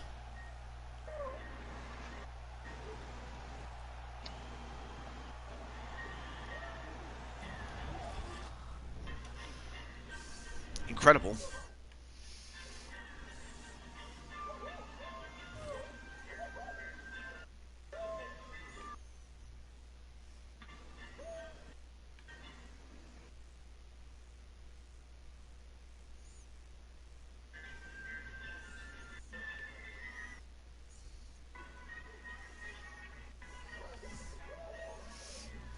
Shino has arrived. Oh, in Platinum Dragon's show. Ah. I have not seen Shino in a long time. In fact, I haven't seen him since the transition from 2K18 to 2K19. That's how long ago it has been. Okay. Let's see. And then Najee says, I fought Captain Danger, who's 100 pounds heavier, so I put him to the test. Yeah, you did. Well, up next is Morose. I forgot her first name, but she is taking on Nightmare Queen Jane Voorhees. And also, hey, Cruz, what's up, though?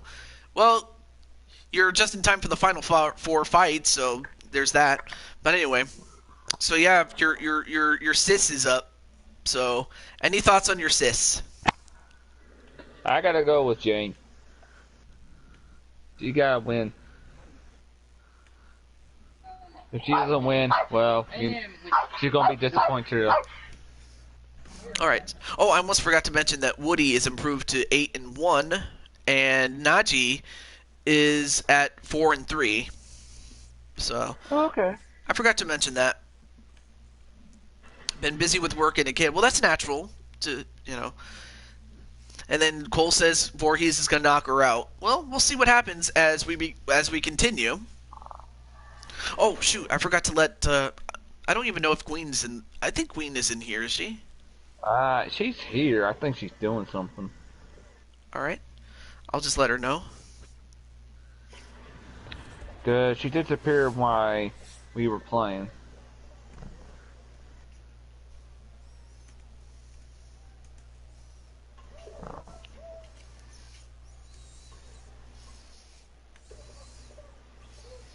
Here we go. I just gave her the link so that she can watch it later. Okay. Bows down to your king of kings. All right, so most people are going for Voorhees to win, but yeah, it's like that when it comes to having a job and a child. Right. Because if I was still like working like at an office, like working at home's fine, but but if I'm working at the office, then obviously I wouldn't be able to stream as often as I do. Right. Yeah, because then you'd have much less streams, but hey, it is what it is. Right. And Morose would love nothing more than to get the big upset of her life, even if it comes at the expense of one Nightmare Queen. Oh, sorry, I'm not talking in the party. I got pulled away. Aw, okay. I mean, I see it. Fine. So you're good. I'm never on my phone neither. I normally go home and sleep with the family or watch movies. Well, I mean, again, that's natural to do. But there you see Jane Voorhees, and it was pretty sweet when I made the transition over to UFC 4 that she actually had, or that they actually had the hairdo that Jane has on the WWE games. Mm-hmm. Where it's long on one side and then it's really short on the other. And Jane is 10 years younger. The weight and the reach are the same, but the height difference is about 1 inch for Marina Morose. So, here's Bruce Buffer. It's close to the 2K one, just flipped. Oh. A boxer holding a professional record of 10 wins, 3 losses. She stands 5 feet 7 inches tall, weighing in at 125 pounds. Marina, Iron Lady, Morose. Oh, it's Marina. Sorry. I mispronounced her name. Alright, fine. Let's see how oh my gosh. I'm like, Shino Malice is so huge. I think the two of you, if you ever had a big man match, the two of you would, pretty much burn the place down. Burn it down! As Nightmare Queen does her best Shawn Michaels impression. Anyway, I'm gonna go eat something. Have a good one. Girl. All I can imagine when he says Shawn Michaels impressions, I'm like, I'm a sexy girl. It's too bad I don't have a little keyboard so I can play the da da da da da da da. I love that song. Anyway, so Right. iKid's gonna go get something, and all right. Well, thank you for stopping by, man.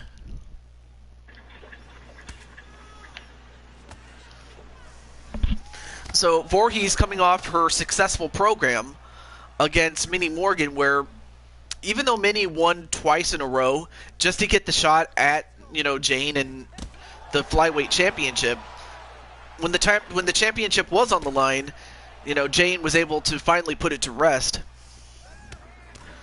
So now we're just trying to find a new challenger, maybe to Nightmare Queen.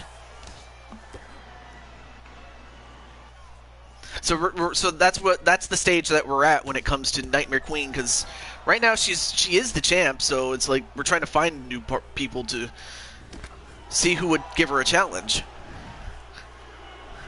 Right. I mean, that's the same thing with the tag team titles with Weapon X, because they seem to beat every tag team that I put in front of them.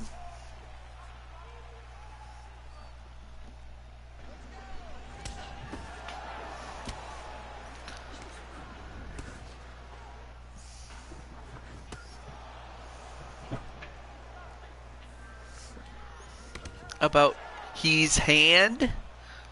Oh, I do his left hand. Well, I did hear over the I did hear over the grapevine that he had like arthritis in his left hand or the fact that he would hold a controller for like so long that his left hand would cramp up. Or did something else happen to it that I'm not aware of?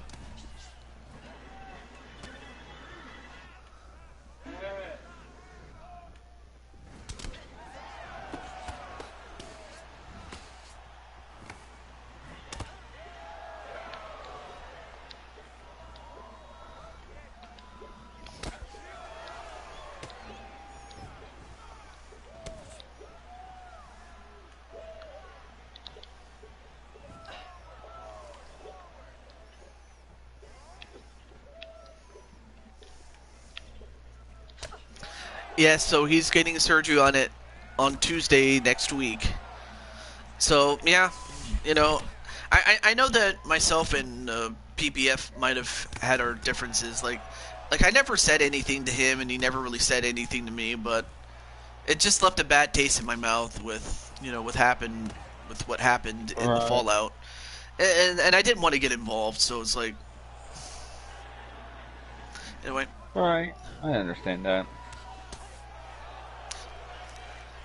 Alright, not a problem, Nachi, but yeah, the same thing with, with what happened between, Pete Wall and the team of Ed and Doug, Like, at first, I was like, after a while, it just was too much, and I just didn't want to get involved either there. No, I understand that, but what Nightmare King did was not acceptable, Well, definitely not. I mean, at least I can forgive, Ed, Doug, and Pete, as well as, PPF, but as for Nightmare, it's... The only way I could see myself forgiving him is if he just, admit what he did. Well, not just that, but I mean, he just doesn't bullshit us. It's like that's what he did. Like, he was like, "There's more to this story." I'm like, well, okay, if there was more to the story, don't you think there would be more people defending you? Mm-hmm. Then what is it, right? So, basically, what I'm saying is, it's not that I can't forgive him. I can. It's just, Right. It just comes down to just not bullshitting people. That's just what it is. Anyway, before I go off topic, let's get back to this fight as Queen and Morose are about to go to round 2 unless this ends up really quick. It could have ended, but nope, we're going to a round 2. Also, welcome back, JWE. Ooh, big kick there. I mean, she used the side of her foot, did Jane, and get a couple of body shots. Like, she would kick the body. Kick the body to the floor. Kick the bodies to the floor. I can't refuse.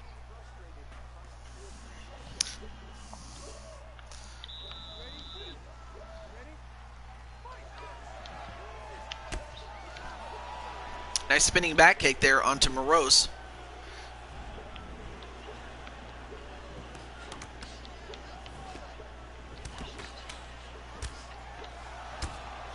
Ooh, nice side kick there onto Morose. But Morose coming back. I mean, nice counter punching there.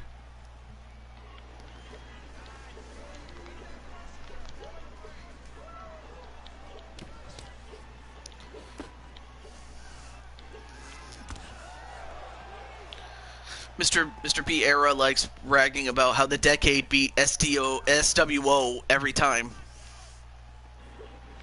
I mean, I can see it. I can totally see how, he tends to do that. He also does that with, his girls, with the Dangerous Alliance.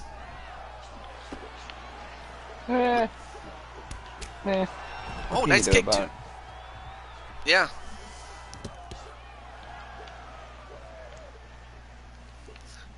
But at least I could say that he's definitely done pretty well with, like with his girls. Like, like Brenda and Jackie Briggs, Right. and then later Selena, and then finally Carolyn Bates.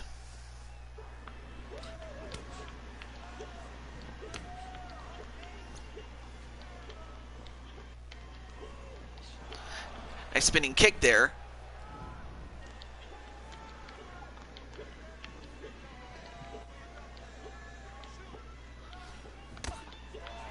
And it looks like, wow, PDW, I should say, is doing a Elimination Chamber match. Interesting.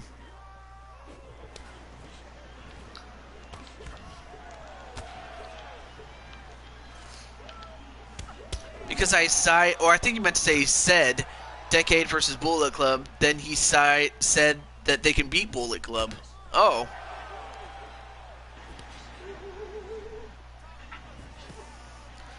I mean, of course, you can't really beat Bullet Club when it comes to merchandise sales. No, you can't. I'm like, how they got into Hot Topic, I'll never know. They're basically New Japan's version of the NWO. Ooh, big kick onto Morose by Jane Voorhees. Oh, and I mean, yes, I understand it's in a match, but I was just talking about the fact that Bullet Club cannot be beat when it comes to merchandise sales. In a match, that's a whole nother story. And right now, Jane is leaking a little blood on the side of her face.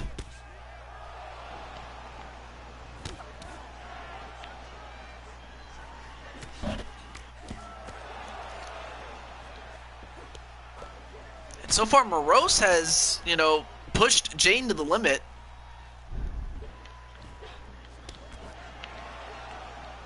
So that definitely helps her cause.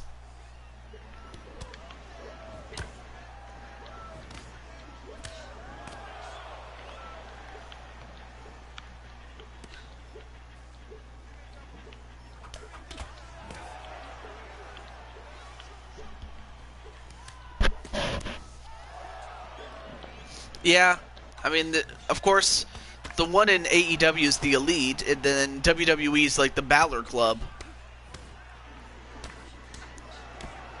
Or yeah, the club just in general with AJ Styles and Finn Balor and whoever else they end up getting. Right. Now, it would be something if every single member that's ever been in the Bullet Club got together. Of course, the only way that could possibly happen is an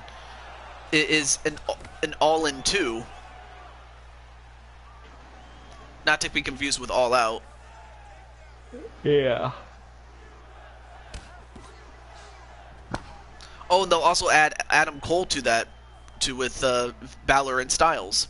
Well, you also got AJ Styles and Marty Scurll with Cody Rhodes. The Good Brothers. Yeah, although with Marty Scurll, I mean, he was in ROH, but he's not there anymore, and... Yeah, I heard about that. So who knows where he's going to go. And we're going to a third round. So that's the second time that we're going to a third round.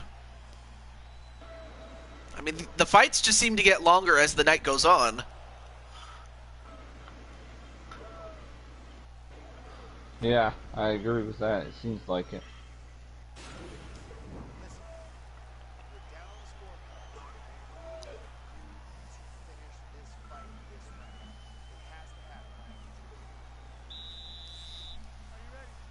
I mean, both these ladies are just beating the hell out of each other, but of course, if you know Jane, and you do, I mean, she loves to get hit as much as she loves to give it right back. Mm-hmm.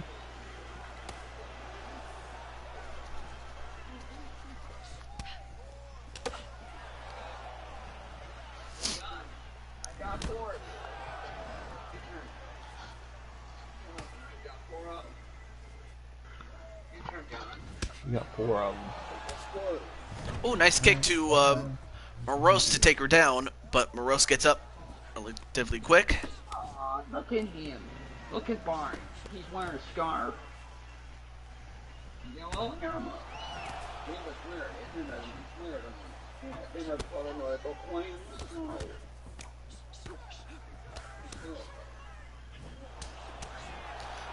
Ooh, nice couple of shots there by Morose.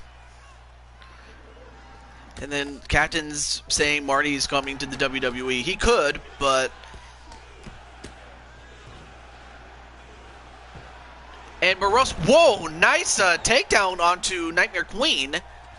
And I believe, no, for a moment I thought that they were going to fight on the ground, being as they both have not fought on the ground yet.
I mean, just back and forth between these two. Now it's slowed down. The pace has slowed down quite a bit.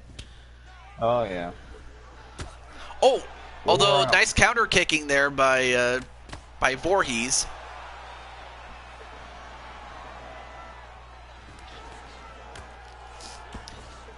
Oh, I think you meant to say he said he would never sign with AEW, i.e. Marty Scurll.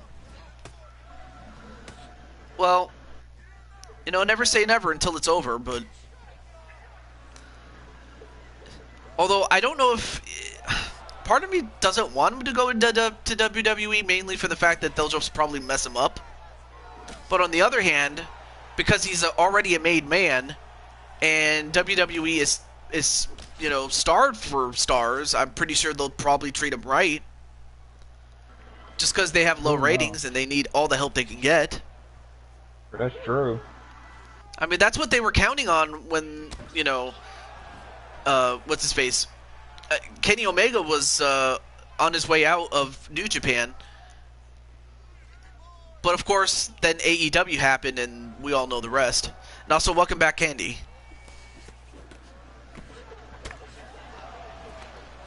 Oh, nice foot grab there.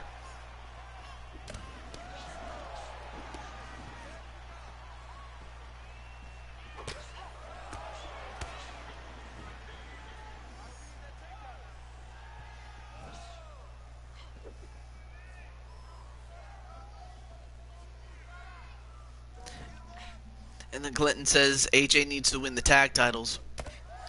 Would that be for the fact that he hasn't won the Grand Slam title? Which I could probably see that, as Nightmare Queen now is on top of Morose trying to finish her off, but Morose, might have caught her in, I think she's going to go for an armbar. However, there is about 20 seconds left. Although, wait a minute. Jane picks her up and slams her. The slap heard across the world. Well, not slap. I meant slam. Well, basically the same.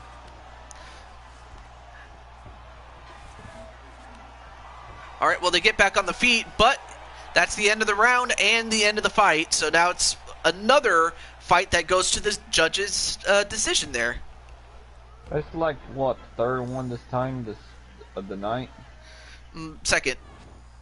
Oh. We had a couple of late finishes earlier in the show.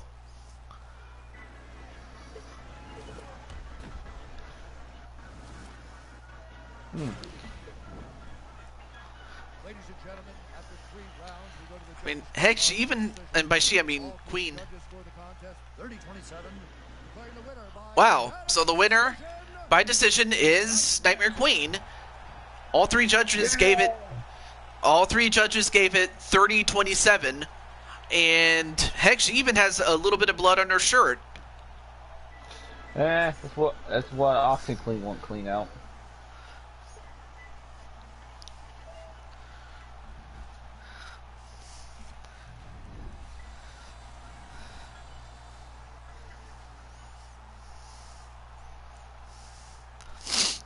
Another great fight, though. Moxley, yeah, I know that Moxley does have a working relationship with New Japan. You know, with at least with when it comes to one-off matches there. So I know that that's what he has. So that is absolutely true. Mm-hmm.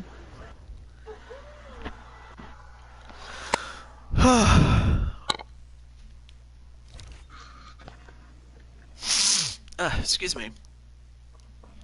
Got a lot of stuff in my nose. Well, up next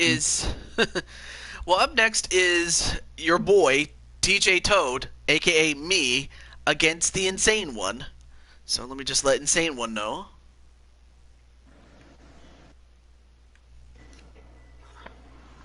Now, question: is he insane in his brain, or he just insane? I think he's just insane. Well, Okay, not insane as in not more like he's just. It's Mr. P, and he says, "Stop the toad." What? I mean, okay, so you want to be like Brandon Ace now, all of a sudden, right? Yeah, Brandon Mays, the crybaby of Toad Federation. Anyway, so oh yeah, I forgot. Nightmare Queen is now at 19-13. Oh, I think Cole just better answered it. He fights like he's insane. Okay, because I didn't want to know because I had the straight jacket ready for him. You know? I just want to clarify.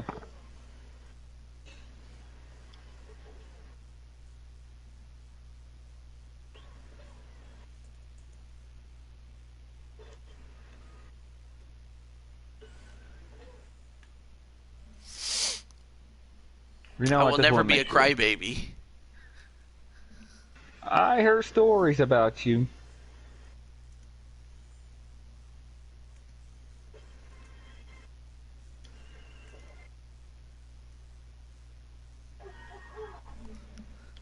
Aaron learn how to spell. But I mean, I know that Mr. P is just taking the piss, really. It's another way of saying he's just joking around. Oh my gosh. So I'm looking at this insane or elimination chamber match, and the people that are left are what's his face? Michael Carter, Blade Charge, and Walter Johnson. So it's nice to see those guys, though. DJ, you know me. Yeah, of course. Who was talking about clients? My client, Brock Lesnar. I can't resist.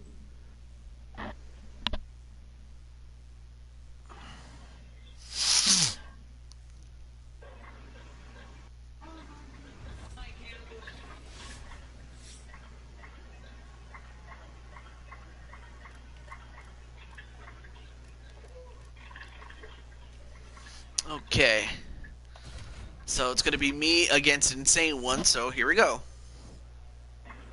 Good luck, TJ.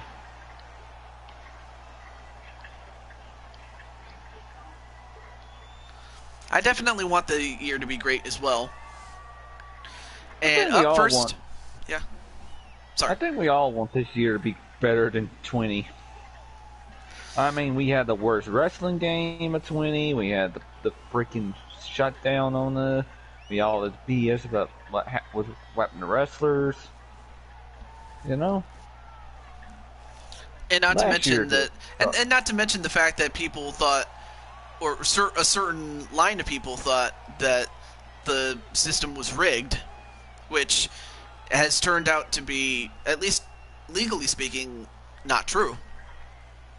Let's hope we don't get another Me Too moment. Yeah, that's another thing. Nothing against women, but it's just really that's something we don't need. Mm-hmm. Anyway, so while this was happening, Insane One has a record of 4-2, and yours truly has a record of 23-16.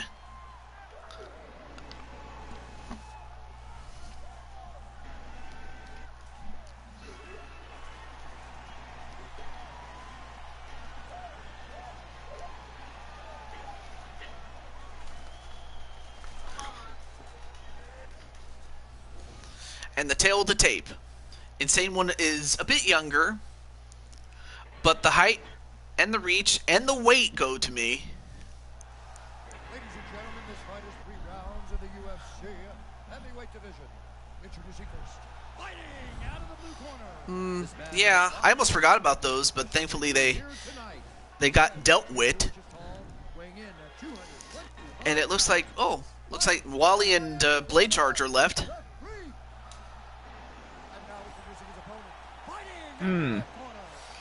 So it's, yeah, Blade Charge and Walter are the last two in the Elimination Chamber.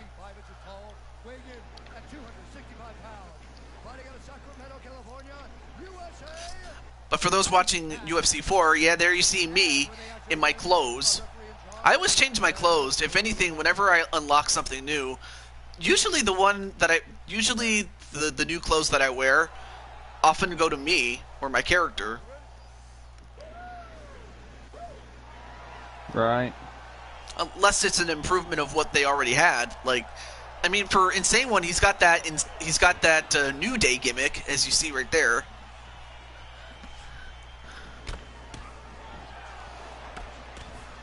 Yeah. Also, congratulations to the New Day for getting in Gears of War 3.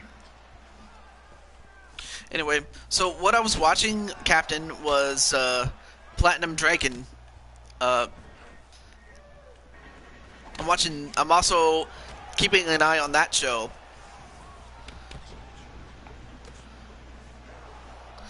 Which is in this link right there. Oh, nice knee onto the gut of yours truly by Insane One.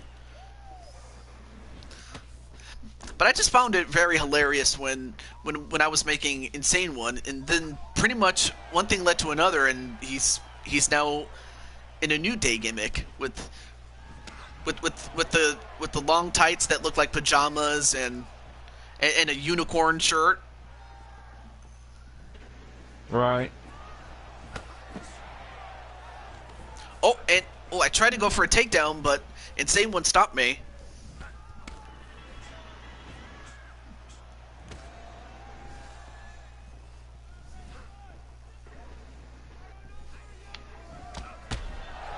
Ooh, big shot onto yours truly. Like you see Fall Guys, huh? Mm-hmm. How you doing? What you doing the Fall Guys, John?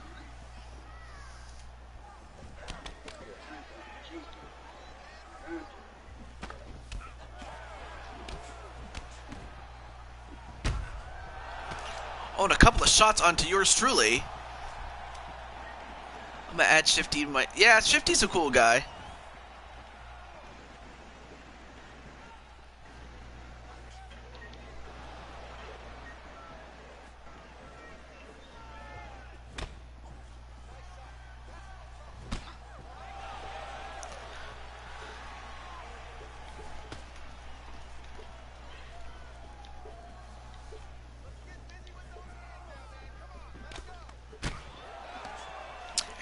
And we ended up in a clinch, but right now, Insane One. Ooh, nice kick by both of us actually.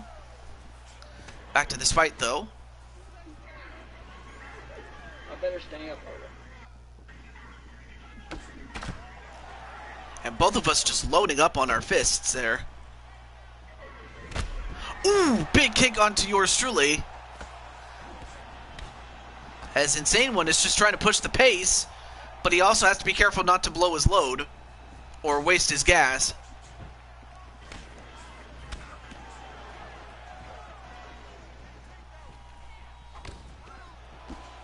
Oh, I grab his leg and get a couple of punches off.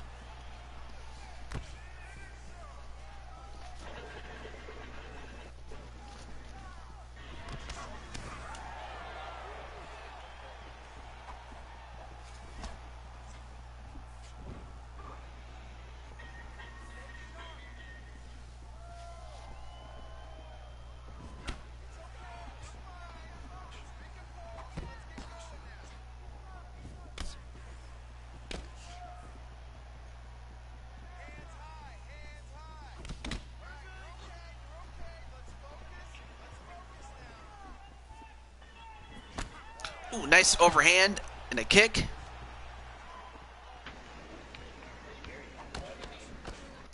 And I cannot believe it. Walter Johnson won the Elimination Chamber for the Dragon Weight Television Championship there. Unbelievable. Nice. All right, back to this fight now. We got 50 seconds left there on this one. Oh, and a kick to take down yours truly up against the cage, but instead of trying to finish it on the ground, I guess he figured it'd be better to keep it standing up. Did Insane one. Oh, and then a kick right to my face, and then a big kick. And he went for a karate kick, crane kick, but I was already on the ground, so that didn't work.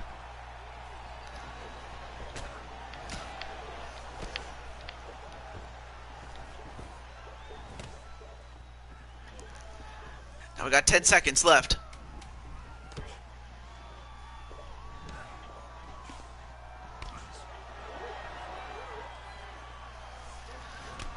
And we're going to a round 2. This round has an obvious winner. Oh. I mean, I practically just got smoked with that straight hand. I mean, I'm pretty sure, Mobman, you've been in your fair share of, boxing fist fights before. Oh, yeah. And I'm pretty sure there were times when you got beaten up, and then when you beat somebody up. Yep. Something tells me you must have also knocked out a bear at one point. Oh, I knocked out a whale. You knocked out a whale? Well, of course it's easy to knock out a whale when it's out of water. Yeah. Run. Well, thank you, Fade. I appreciate it. I try to keep I try my best to, not be boring and shit, but also not to go too fast either. Anyway. Oh, nice knee by yours truly. It's just I didn't get it.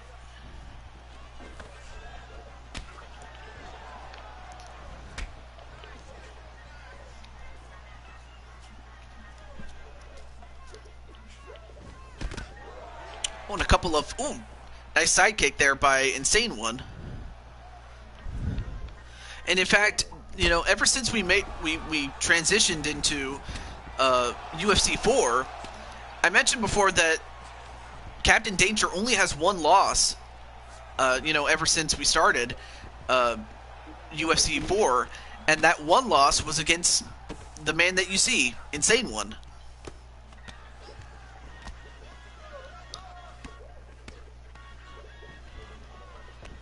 Right now I'm trying to get back up. Now that Insane One is in my guard, if anything, I have him right where I want him. On the ground. But instead he gets back up instead. Yeah, Insane One's gloves are very bloody.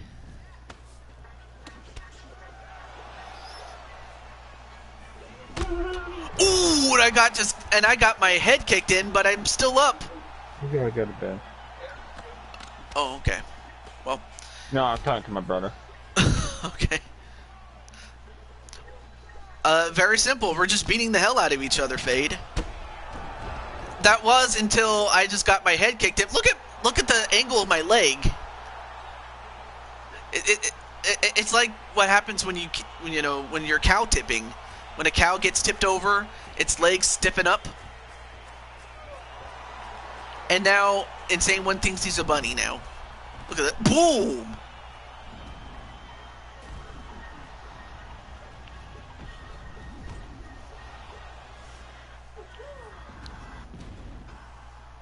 I got knocked out stiff.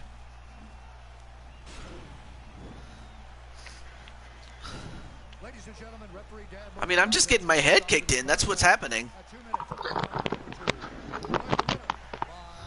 By knockout. So I got 23 and 17, unfortunately. Whereas Insane One improves to 5 and 2.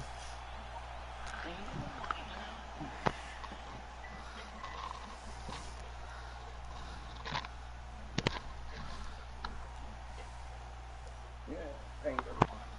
Yeah, like a finger mine.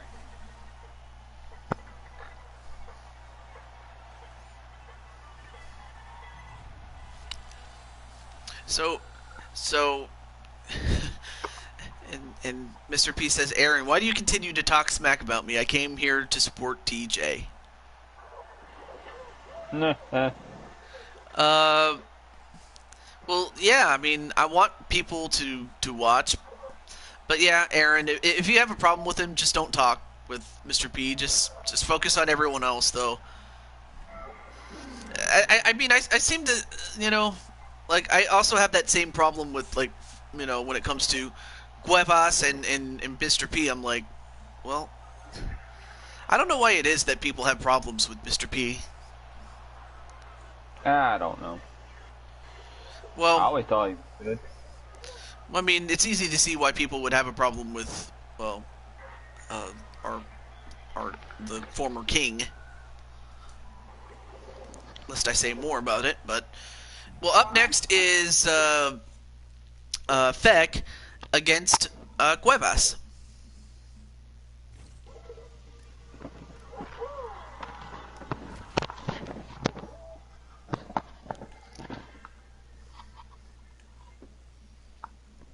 Although it looks like Greg's girl, Lady, is going to take on Amber Young. I can't wait until I join. Aw. World needs chicken wings, pizza, and cowbell. Oh. Oh yeah, let me let Gotta go over here, Mother's Point. Yeah, oh yeah. so we're gonna, he gotta go over his Mother's Point. They gonna present our cameras and him tonight. Well, he couldn't really listen to answer them. He was going over his Mother's Point. Yeah, that's my brother talking. Yeah, I can see that. I can see that. Yeah, it's Tuesday night, so we're making big eating of it. First we have dinner right here, and then he take a little, he take a little ride through the park and going over here. I can unplug my mic for a few minutes if you need me to. No, that's fine. I'm just I was just responding to something there. Where was oh yeah, there's Feck. I was looking for Feck. Okay. I just had to put him in there. I just wanted to let him know that his fight's up next. You weren't trying to put me out on television.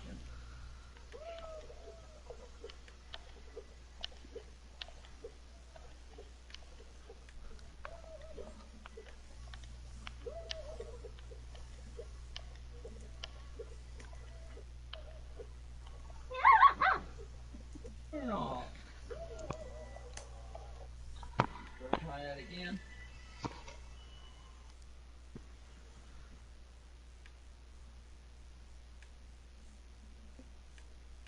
John, how's he look? Alright, so let's get to our next fight. Feck against Cuevas. What you got here? What you got her in there? Here, a little pill of junk.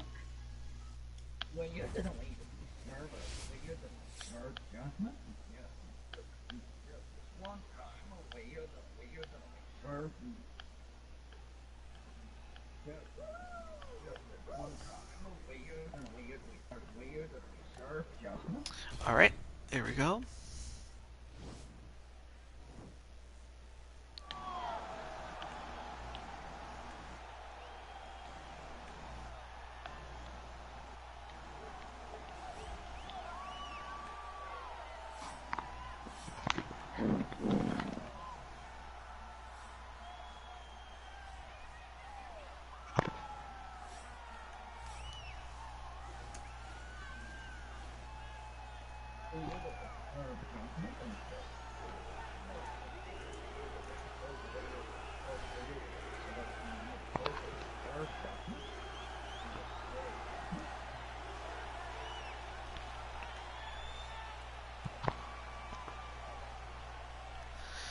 Oh, there you see Brandon Cuevas.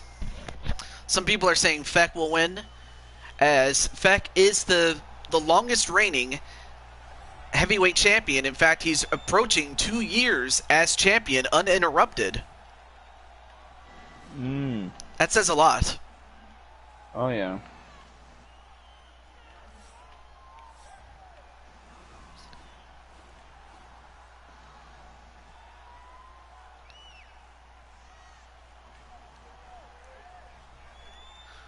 How many years? 2 years. 2 years.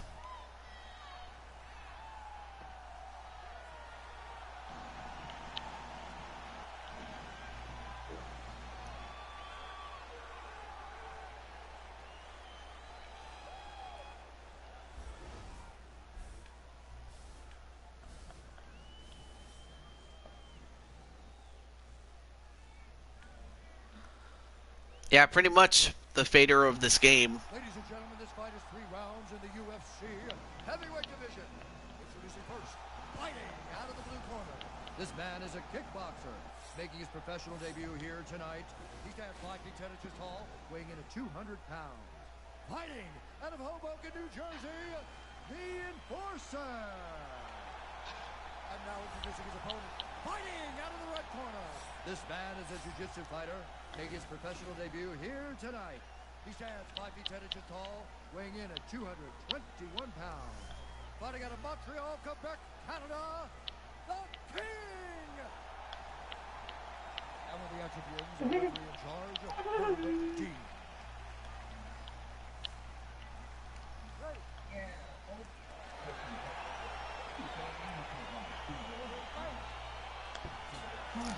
All right, we'll find out if Brandon can somehow get himself an upset win, and if he does, then he can challenge for the heavyweight championship, even as a light heavyweight.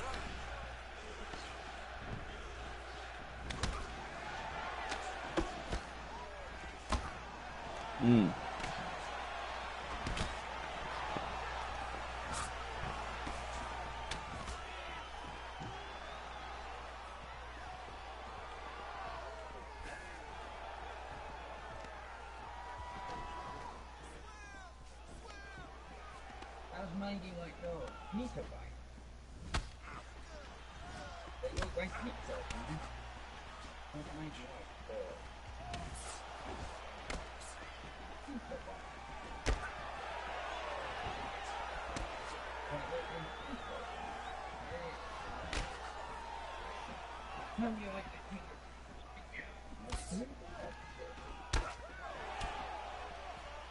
That's from a movie called Peter Pan.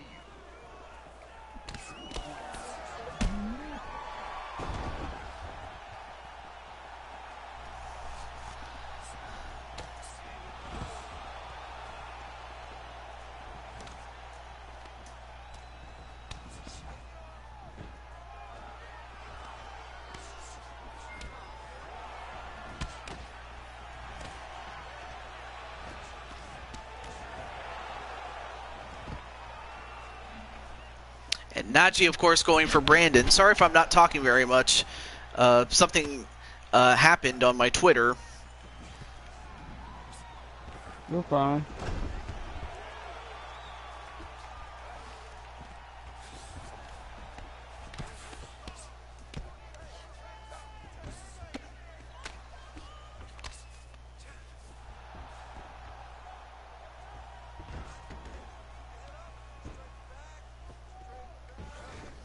And Brandon trying to reverse it. He does. Just going to say here, if the open weight champion is cool enough to have a one-on-one title match or non-title, I gladly fight him. Oh, Jinku wants to get some of Captain Danger.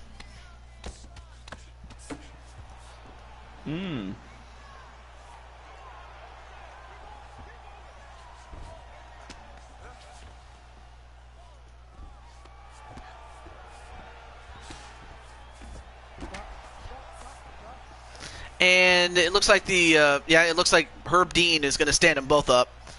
All right, now they're going to continue the fight standing up.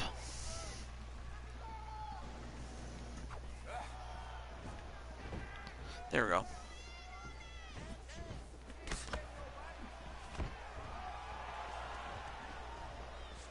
All right, now we're back.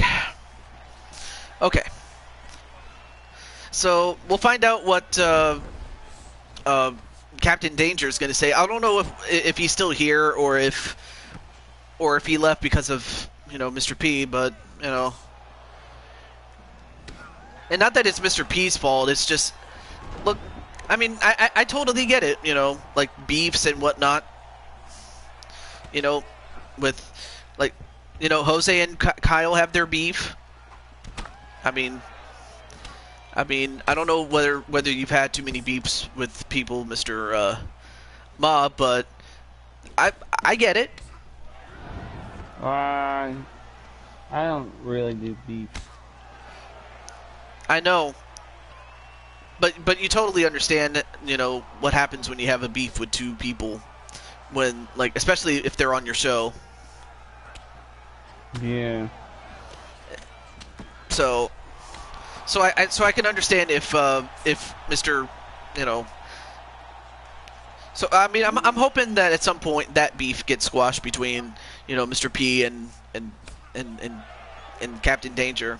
Not saying that it's Mr. P's fault, but I would love to see if I could settle it at some point, and I hope to at some point. So. In the meantime, Brandon's doing pretty well. I mean, he's not going to throw himself wildly and then get caught by Feck, because that's how Feck, more often than not, has beaten his opponents. He would get him down. He would get a submission working, and once he has you in a submission, it's usually over. Yeah.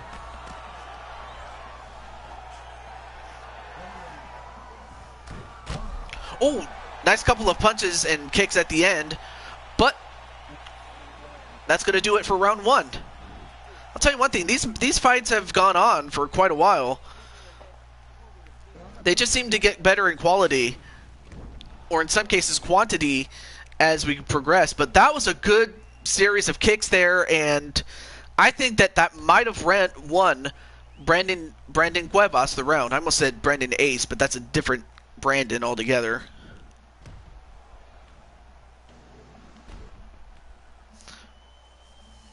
But still, it is what it is. There we go.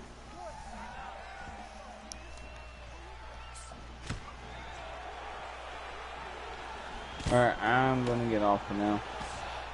Sure. Well, well, I'll see you guys later. Take care, TJ. Sure.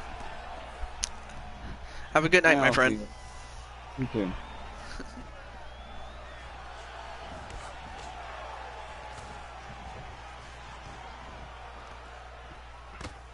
Also, before I continue, let's see who's. Just because they're in the party doesn't mean that. Okay, so Samurai, Rem, and Queen are not talking very much, but well, I'll have to talk to them later. I mean, really, I was talking with Mobmen that whole time, so we'll see what happens, though.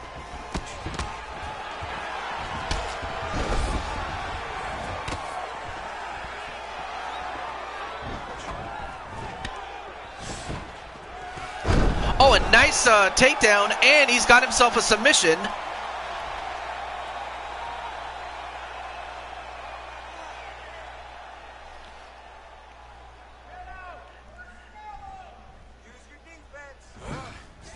And Brandon just trying to get out of that submission. He's almost got him.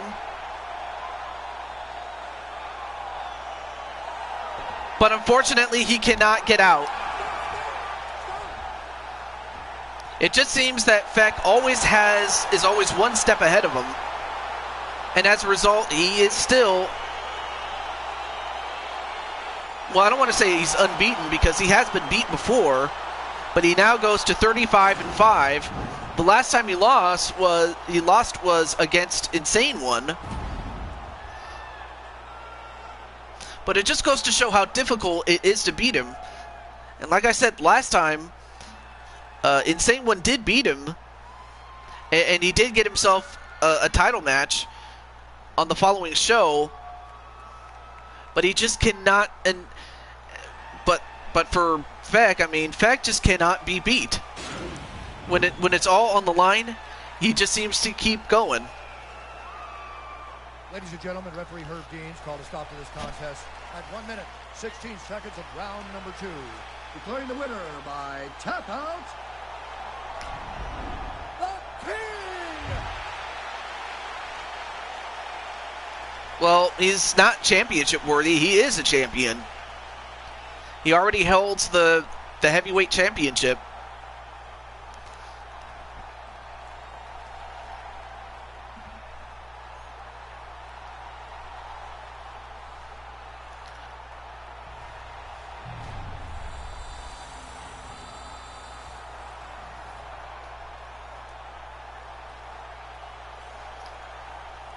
Well, up next is our main event and our one title match.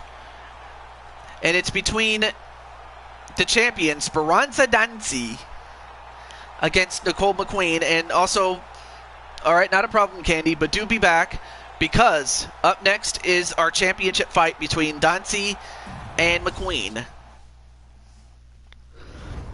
And of course, the fact that it's our only title fight gives it its main event status there.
Okay. I was just answering my my messages. All right. Well, up next is Speranza.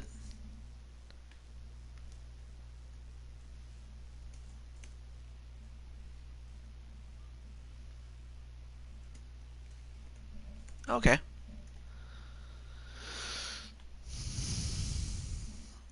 Well, sometimes it just happens like that. I mean, and I honestly thought that the shift to UFC 4 would do the same thing with Feck, but no, it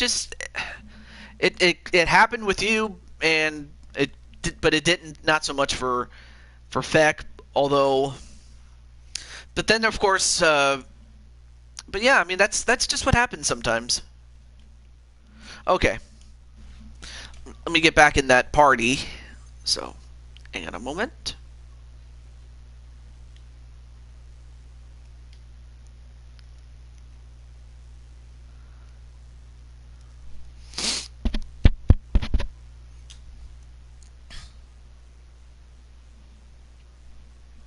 Okay.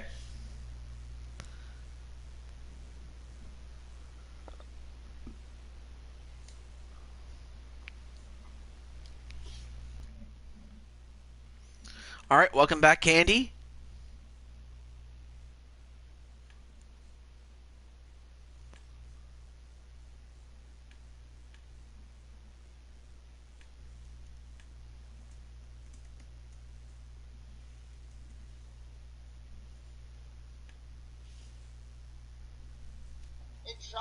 Oh, there you are. Hey there. Hey, Sorry I left. Sorry if I scared you. I was wondering what the hell does that happen? Because you're just like, Well, it was just the fact that you didn't speak, so it was like, oh.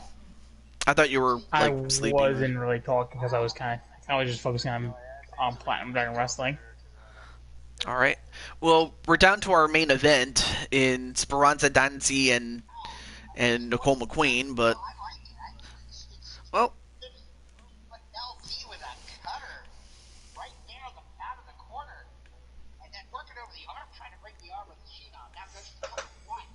just looking at... Wow. That's a good match, though. Angelita and LD. Lady Devil eats another step of Curry here. From the Sheenop goes for the cover. 1, 2, is that enough? No. LD kicks out at 2. Angelita getting a little frustrated here, but now trying to get the Platinum Dragon Wrestling fans behind her. Devil getting back to her feet. Fires off elbow strikes. Breaking the grip of Angelita. And then... Alright, so I just let Danzi know, now let me let McQueen know. Oh, double leg takedown by Angelita. And now the Sheenop measured her one more time. Might be looking for Misfortune. And there she hits it. Misfortune cover with the leg hook. 1, 2. Hey, just a 2 count as LD kicks out. It's so quick. It's planting your dome right down the mat so quickly. Oh, I hear Blaze in the... Oh, fuck. I put the wrong link in there. Oof. And Cole is going to vote for Nicole McQueen.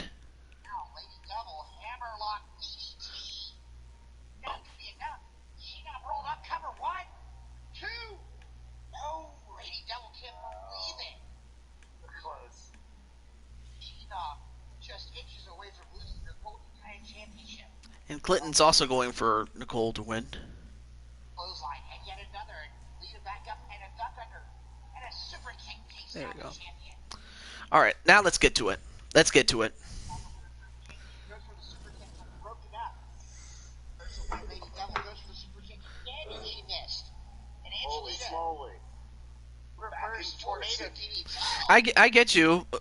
If nothing else, another thing you could do is like change your fight style, and we could do that.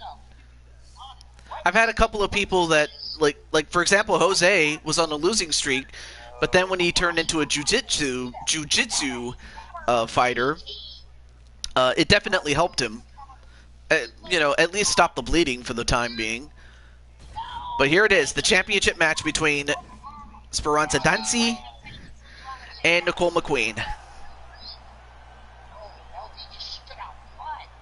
Ooh. Hey, Queen. So, alright, well, I take it, Queen, you've had some time to, what's that? Well, I mean, I knew that, but I was about to say, so you're back from recovering from your fight against, Morose.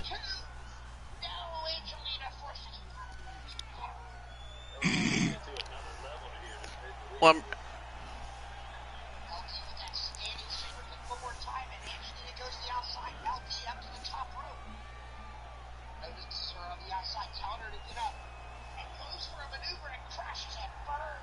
oh, that fall. I'm also looking at Platinum Dragon Studios as well. So am I. I'm just watching them while I'm working on something. Mm-hmm. Oh, and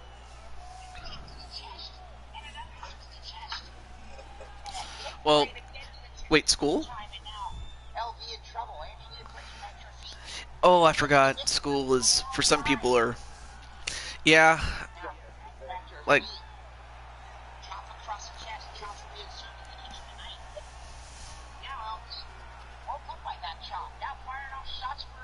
Well, I had to, and this, I might have hated it, but at least it helped me in the long run, though. As Nicole and Speranza are the same age.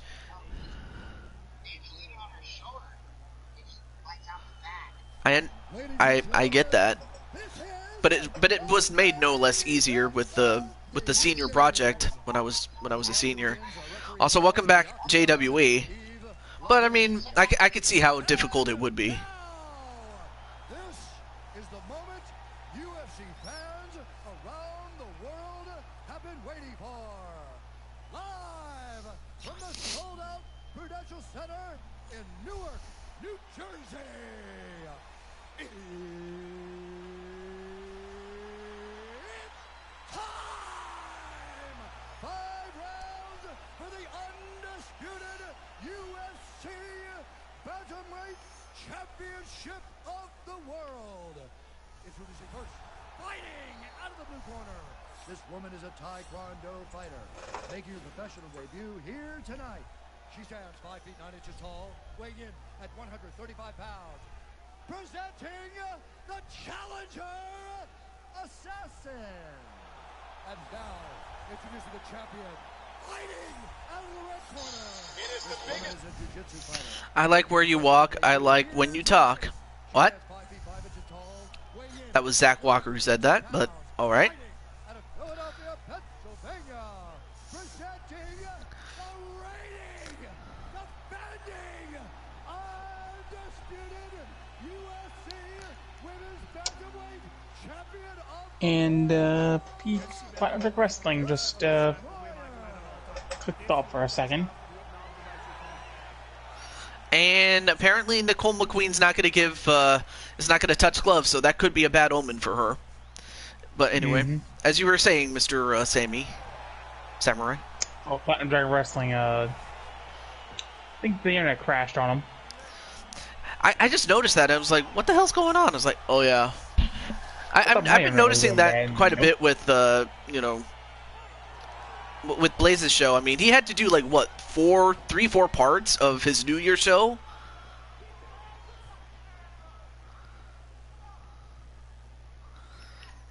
You had I to, was in the party with her. yeah, you were... yeah. But the third...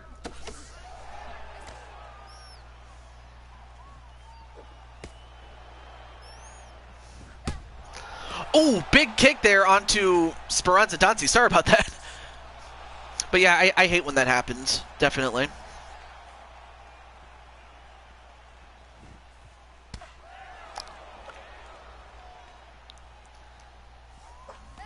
All right, so I mean, of course, Danzi, when she won, she was able to get Nicole McQueen down for a submission.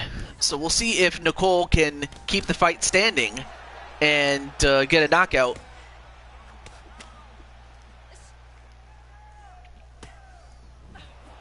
I do find it weird that in this game that Speranza has pink hair.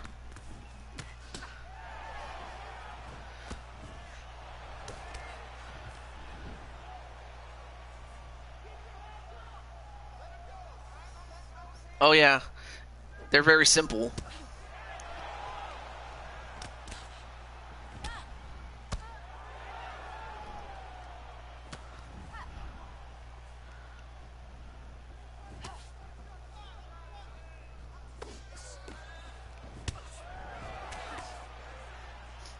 Oh, apparently that was a song he was singing. Was Zach.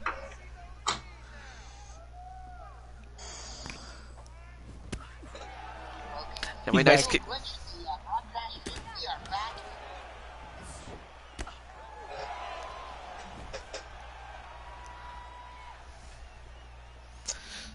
Yeah, I noticed that because of those issues, people have had to make part 2s and 3s and all that shit when they never intended to make a part 2 or 3.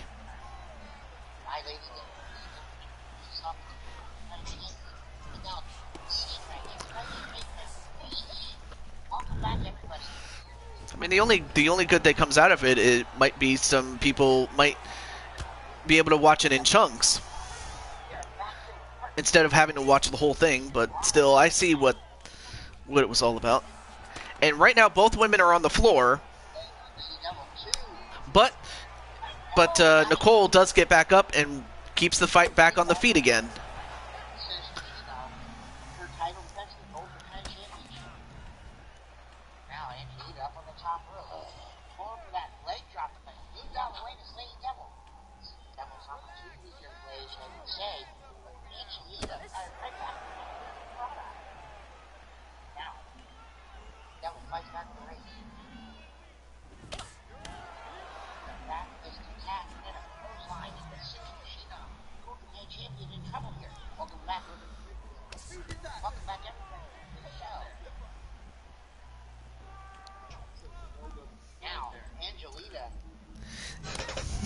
And then Zach says that song is so stupid. And then Clinton says it's true. Well, no, I mean there are some. A song like that's not as bad as some people would make it out to be, but well.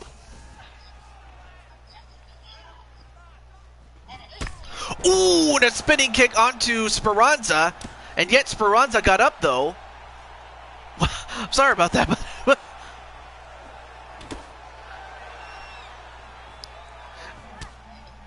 I mean, there's some great songs too.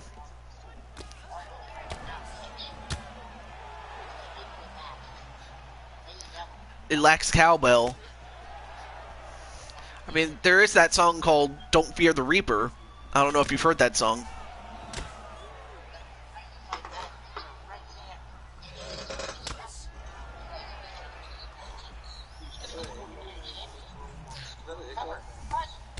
But yeah, I think the other day, Samurai was in the final match of an LTD show, and you won. Mm-hmm.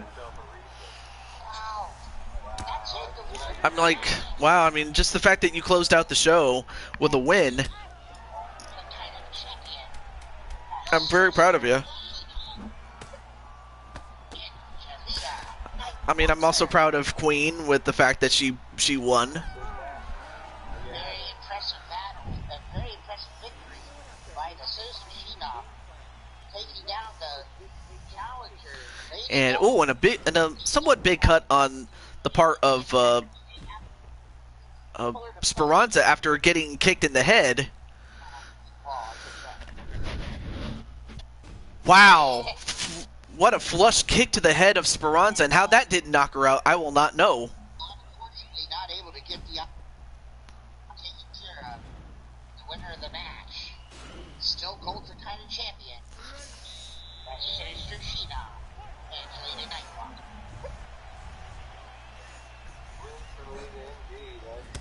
Oh. Absolutely.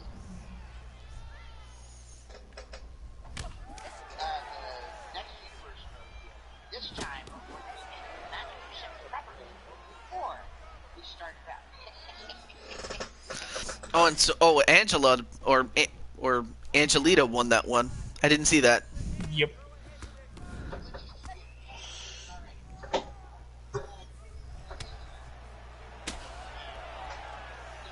Oh, that's Oh, right. yeah, She. Queen, there is an update for her, by the way. Yeah. Yeah. I know that I've got it. And Lita. Yep. Yeah. She just let.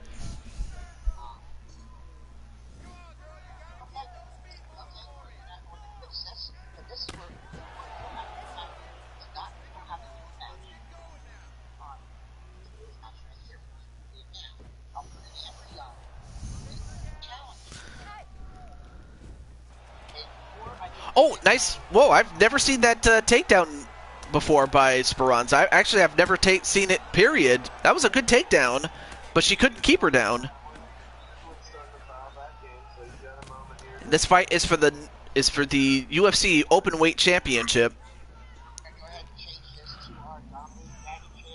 Oh yeah, Queen. There's more streams going on now, but not just wrestling. Terrorize. If I die, Noble will be very angry with me.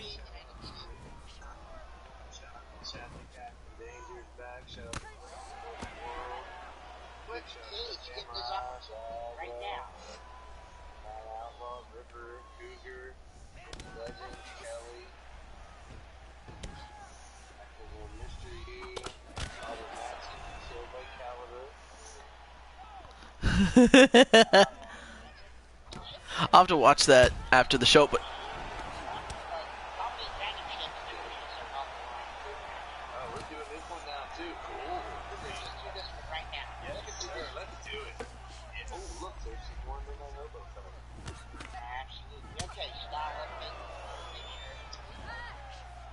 ooh, nice spinning kick there, but couldn't quite.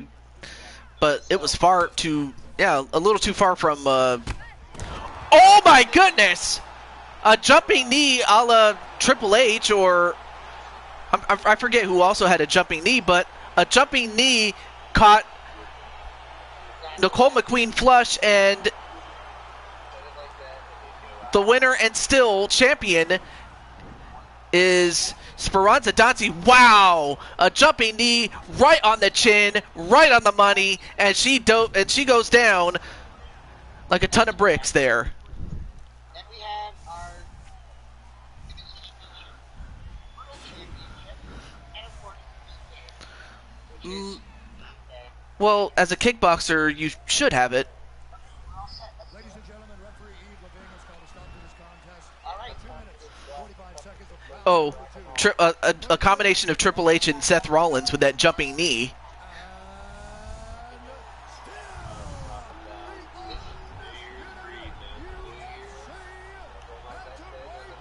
But man, Speranza with that knockout, I did not expect that. But Speranza does hold on to the championship, and remains undefeated at 4-0. And for Nicole, she now goes to 13-14. But sorry, you were saying something, I didn't hear it.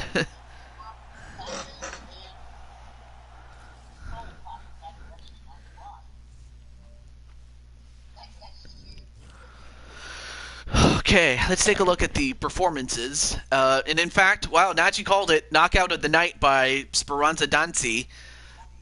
Submission of the night goes to Feck, and the fight of the night goes to Morose versus Voorhees.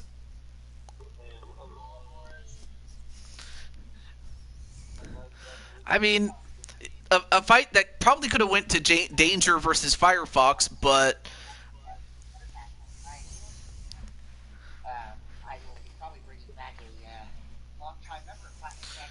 congratulations to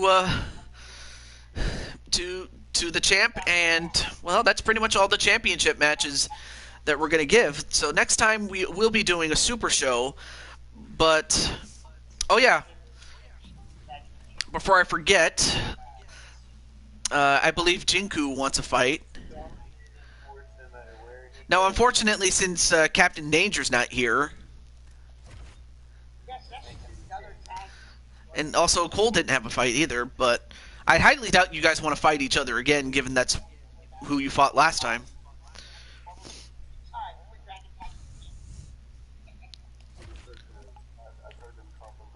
I was talking to Jinku. Okay. But who knows, he could fight your son. You don't know that. No, it's all good. Alright, so after Jinku and Cole have their fights, we can then finally get Candy Vega in this.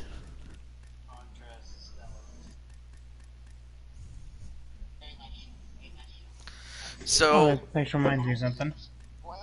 yeah? Something else. Bye. Okay, it looks like Ann Bonnie again and Speranza, or not Speranza, sorry, Minerva against Shulky and Madam Red. But if you're going by how more championships, Alright. a variety of champions. Alright, so Jinku, who do you want to fight? And then, of course, I'll give Cole that same option. Les to fight you. You'll take on anyone, really. Okay. Well, in that case, there's a couple of fight types. There's the standard 3 rounds, 5 rounds, and then there's Japanese MMA, which is a 3-round fight. The biggest difference is that the first lasts 10 minutes, and then the other 2 are 5 minutes. Vale Tudo, which is only 1 round, but it lasts 30 minutes, and kickboxing, 5 rounds, but 3 minutes each. Okay, so I guess Jinku and Cole will fight in whatever.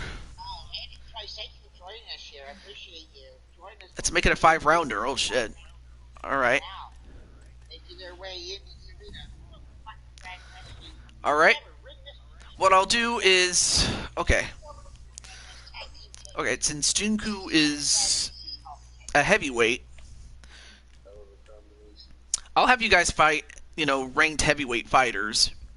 You know, according to the UFC rankings.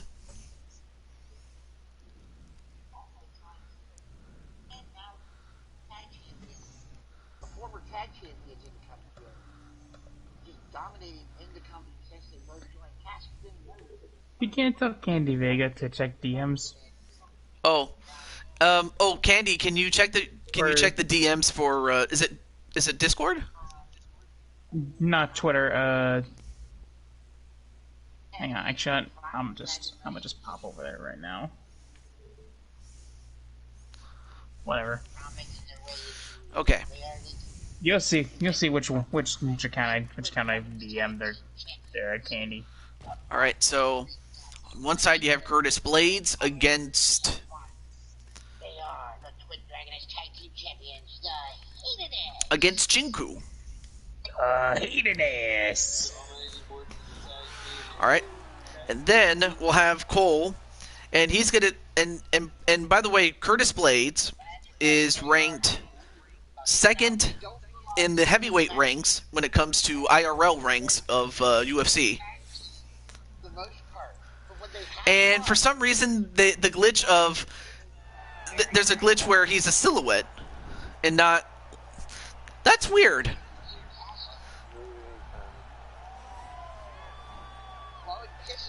Which makes it all the more weirder, really. So, after Jinku and then after Weston have their fights, we can finally introduce Candy Vega on the roster.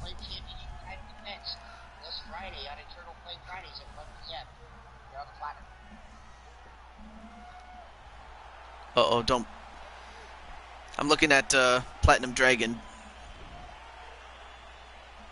Don't crash again. Don't you freaking dare. Oh, there we go. But I always hate when that happens. Anyway, there you see Curtis Blades, who is, as I mentioned before, he is the IRL second-ranked heavyweight fighter in the world, behind only Francis Ngannou. So basically, Jinku is taking on some tough competition, but if he wants to get in the hunt for the heavyweight title, and plus if Feck was here, I'm pretty sure he would accept. But I really can't accept challengers on the part of the champions. But definitely for fighters that don't have anything. Unless I got permission from them earlier.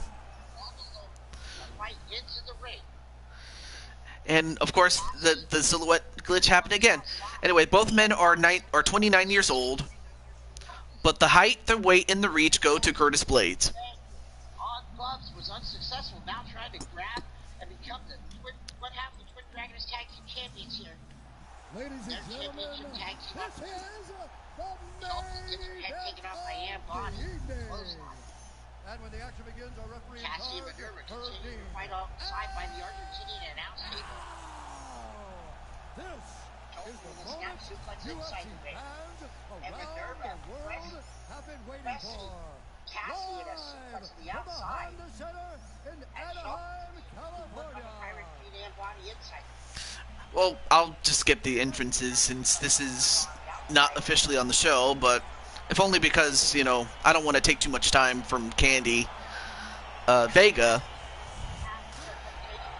I have to be more specific as to which Candy I'm referring to, because I have a good friend named Crazy Candy Lady.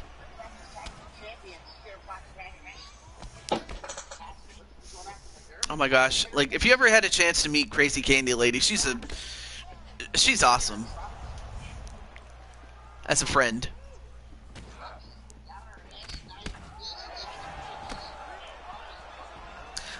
But I also thought it was very sweet of you when you came to the help of Melissa.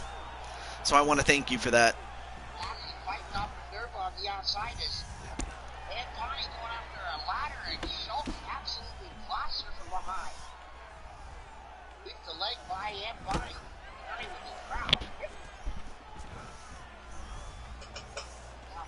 goes to the outside, looking for a weapon.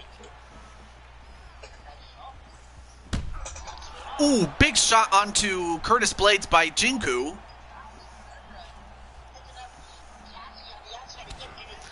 I mean, Jinku went in, like, he started out as a balanced fighter, but then he became a kickboxer.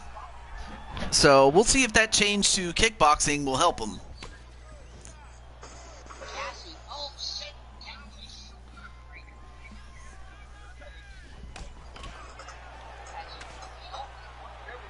Really?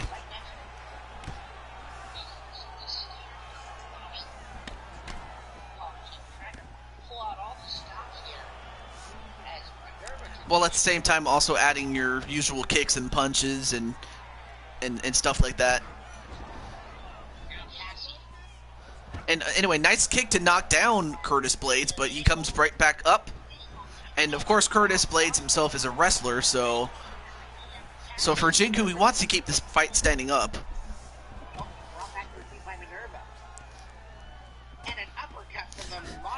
Yeah, I mean, I would love to hold every title in wrestling and MMA and any title I could think of.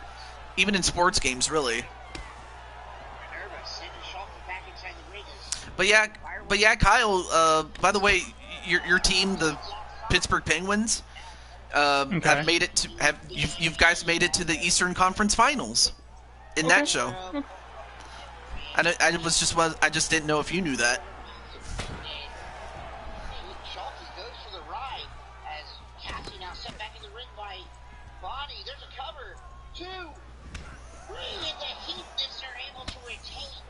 Wow.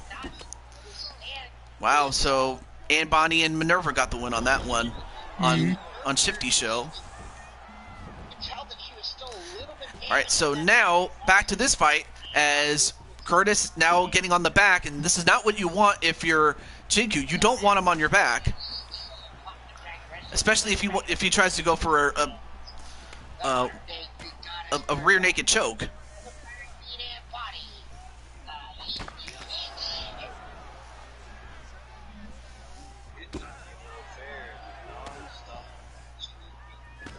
Mm-hmm.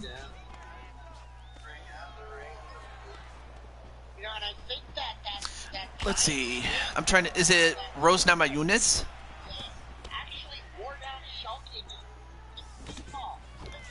Oh, okay. So I wouldn't have known. 50 national championships in NCAA football, 07 with Boise State and Ohio State.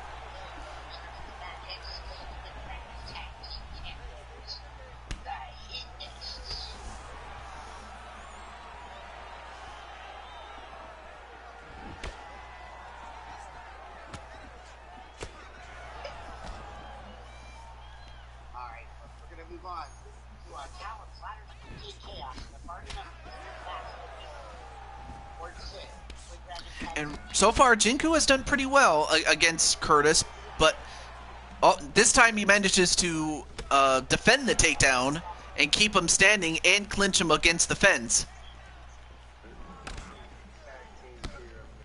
Oh, and a kick that knocks him down. Right now, Jinku is just teeing off on Curtis Blades. So yeah, Cole, how do you feel about facing off against Francis Ngannou in your fight? Again, I'm trying to build you guys up to, championship level. Well, and by you guys, I'm talking to Cole and Jinku in the chat there. Okay. Sorry. Although I definitely know that Kyle is ready for the world title at Battle Bowl. Yeah, even though I don't like one of the guys I'm in there with. I don't know how he got his shot, but... Of course, the previous... Me. Yeah. Well, how he got it, it was... No. Never mind. I was about to mention it, but...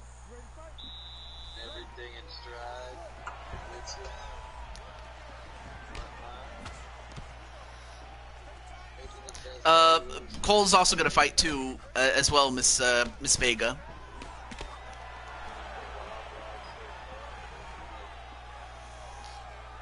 I mean, well, I guess I'll mention that after the show, but good shot there by Jinku.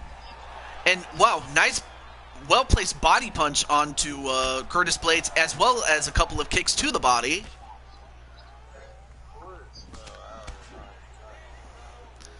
I like how Jinku is not just going for the head, he's also going for the body as well.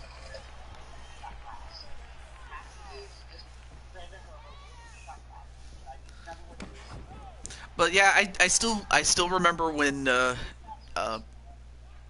Samurai was a skinny boy when I first met him.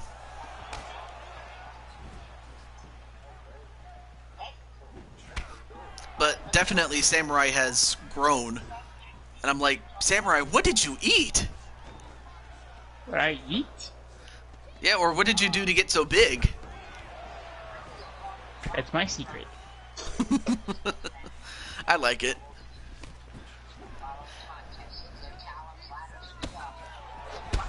Ooh, and a left uppercut onto Curtis Blades, but he gets up though before Jinku could finish him. Oh, but he got stung real bad with that shot there.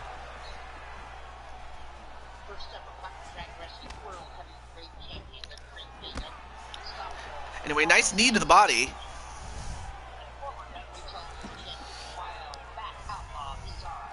Now, I may as well mention to the folks watching this what I intend to do.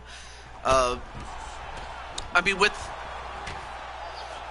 the NFL playoffs about to start, I figured it would be only fitting that I start up another postseason run of Madden. I don't know if you're interested in football, Mr. Samurai. Not really. Not really? Well, but for everyone else... Just... Yeah. Sorry if I interrupted. No, it's okay. But for everyone else, I'm pretty sure it would only make sense, as now that Curtis Blades is now on top of him in the mount position, this is not where you want to be if you're Jinku. And of course, my good friend Shauna taught me some submissions. Oh, that was Candy, you said that. And right now, Jinku trying to slip out. And he does. He's back on the feet again.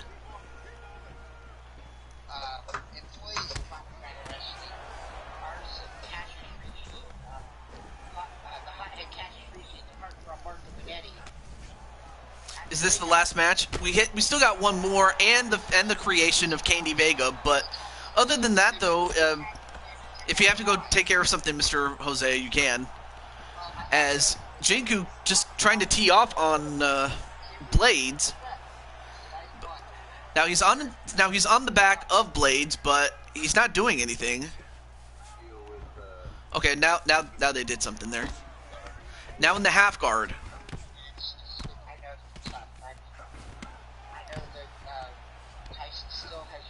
And now in the full guard of Blades. Don't want to stay there for too long. Oh, he tried to go for a submission, but not quite.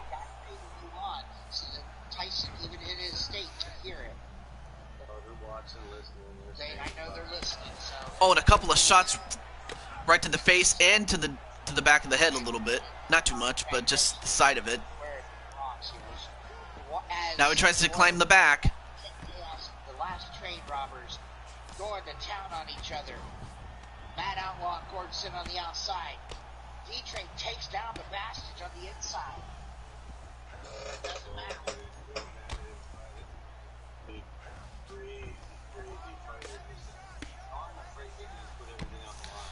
12 seconds left in the second round. But right now, Blades is just doing what he usually does. He dominates when he's on top. But that's the end of the round. What do you think?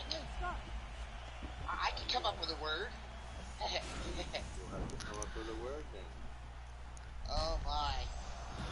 But definitely that uppercut really did some damage there. Mention of something out in the chat. So the striking definitely was in Jinku's favor, but when it got to the ground, Blades definitely did some work. So I might have to give it to Jinku on that one. I don't know.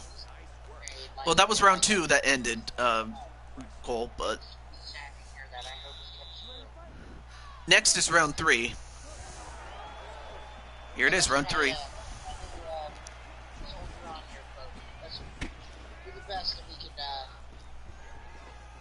Yeah, okay. I just didn't know if you knew that, Cole. Okay, so back to our championship opportunity here. The last trade robbers. Wildcat Outlaws got the ladder, but notices that E-Trade is in trouble here. So he goes to help out his tag team partner and get chokeslam from the Bastage. And now he grabs the Bastage and says, "This is how you chokeslam," and sends him right down the top of the ladder. And Blades gets another takedown, and now he's back on top of Jinku.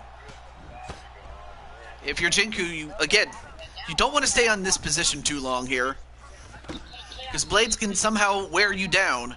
That's one of the things he has going for him. He's not just a big brute. He can work you. All right, now tries to get onto the side.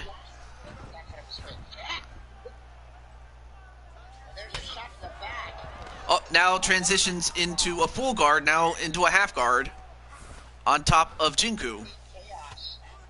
Now goes for the body with a couple of punches.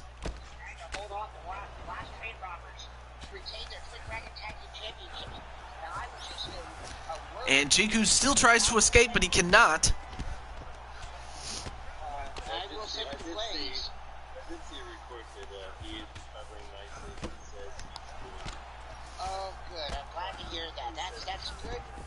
That's good to hear there, folks.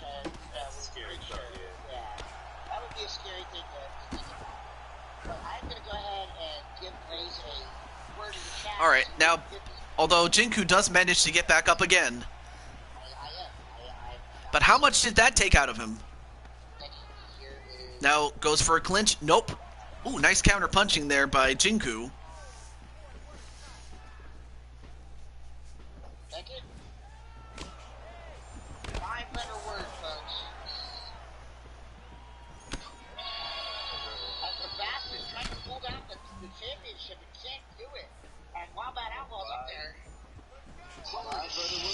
Super clutch from the top. 5-letter word to see in the chat. What is the combination? Oh, nice couple of shots onto Blades, but is unable to finish him off though. 5-letter word, and I'll give you a little clue. The first letter of the word is the first half of the word. Here's your clue. And of course, once again, I have to stress that this is not where you want to be if you're Jinku. Green is a good choice. Oh, but they end up back on the feet again. But Blades is, like, both these guys are busted open and bleeding like sons of guns. Look at them. Oh, this could make him happy, I tell you. Although, I think Blades is going to go to bed because he just got knocked out by Jinku and that Karate Kid crane kick. As Jinku now improves to 2-3. Look at that. Boom! Right on the face. Look at that. This is Sparta! Go right ahead, Blaze. Give him another hit. As Wildcat Outlaw. Yeah, go ahead and give the hit whenever you're ready, Blaze. The hit now is there is a set of double. Anyway, welcome back, Najee. Good hit. Wards into the outside by David. 13 seconds of round number 3. Declaring the winner by knockout.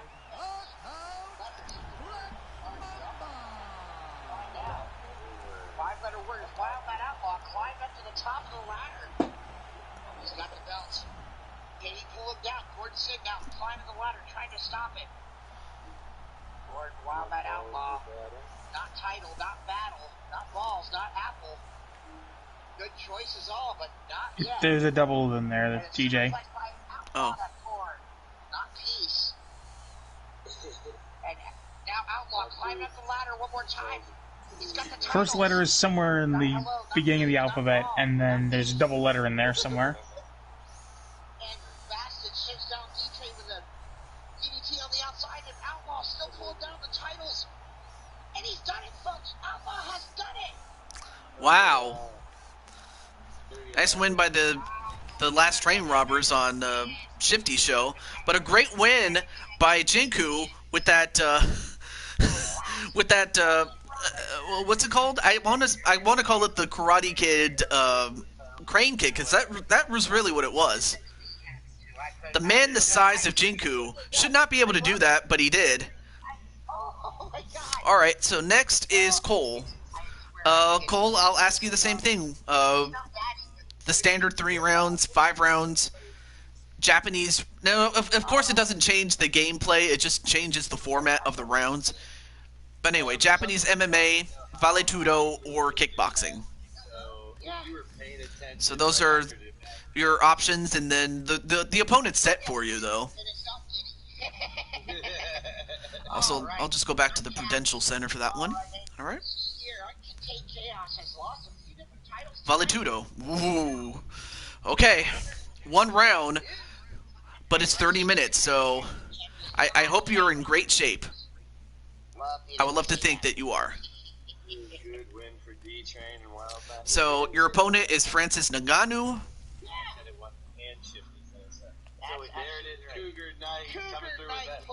And there you see Cole. Now, both men are boxers, but it's really going to come down to who can execute better in the long run. And who can also conserve energy as much as possible, as it is only 1 round, but it's a long one. So it's really going to come down to who can pace themselves better as the time progresses. I might hop off for now, to be honest.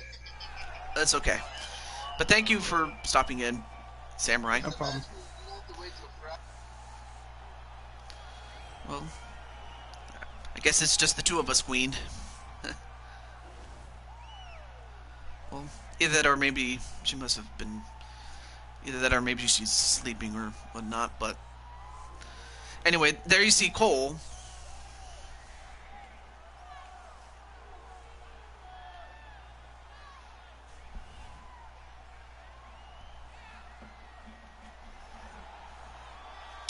And Clinton is going to go for Cole to win. And what's also funny is that Cole kind of looks like Lance Archer. You know, especially with the super long ponytails. You know, something that Lance himself had, or has, I should say.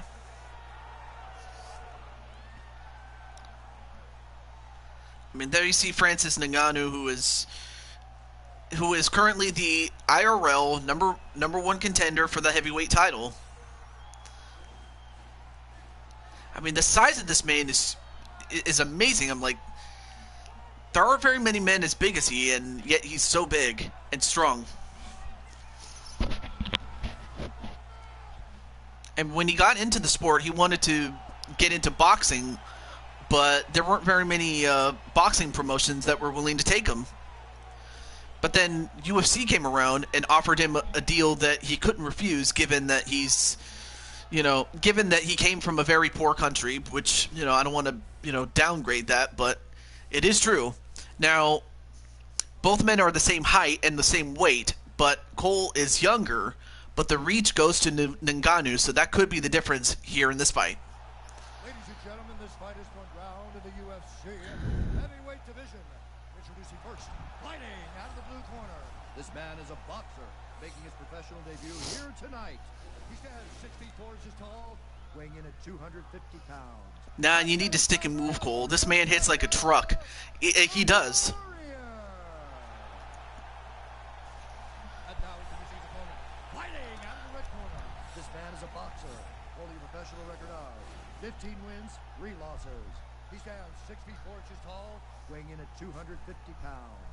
Fighting out of Paris, France, Francis the Predator Ngannou.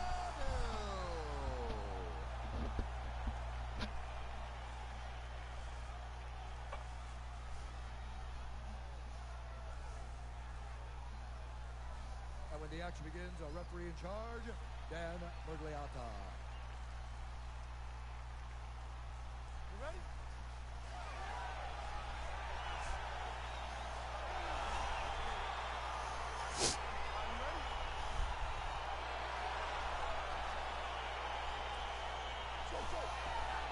All right, here we go.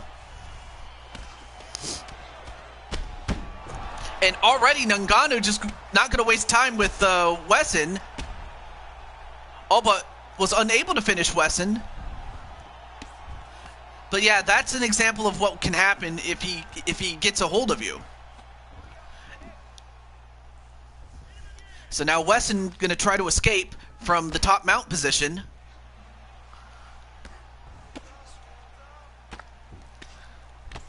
Right now, Ngannou just laying the hammers down. And, well, Wesson gets back up again.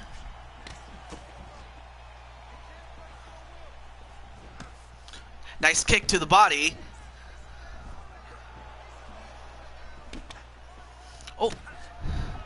Couple of kicks to the leg. I mean, definitely if you take out his legs, you definitely make him a sitting duck a little bit.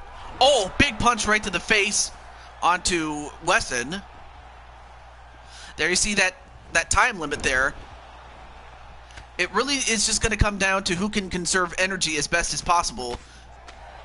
Should it go all the way to 30 minutes? Although at the rate that Ngannou is going, it might not even make it.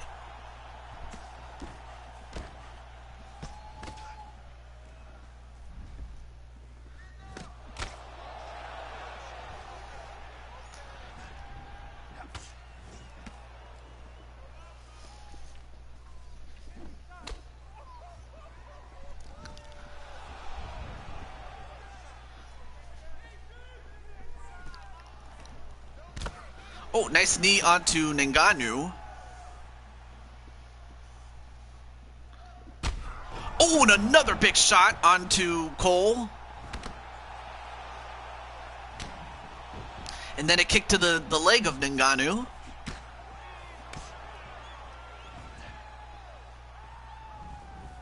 Ooh, ducks that kick. That could have killed him had it landed. Oh, nice kick to the head of Ngannou. Yep, almost got another one.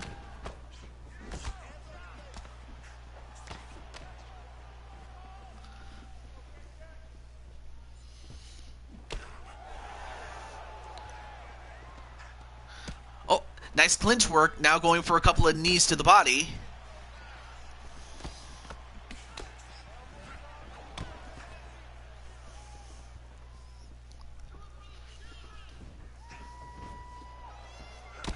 Ooh, nice kick onto Ngannou. Nice counter kicking.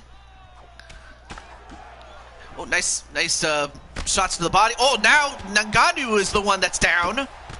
But he's got a hell of a chin. But it's not a bad idea to try to attack the base.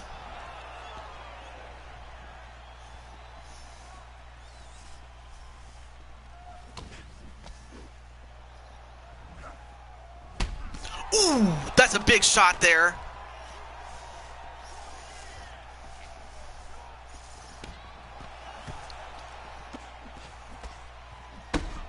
And another shot onto Ngannou.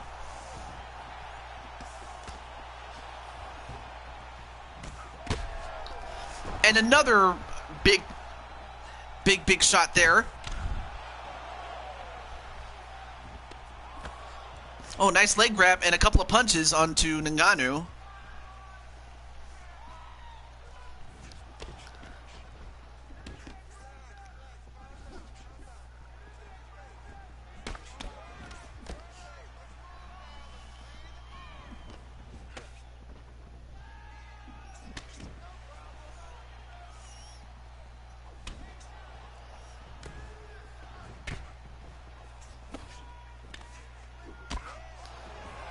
nice knee onto Ngannou, and Ngannou just got taken down.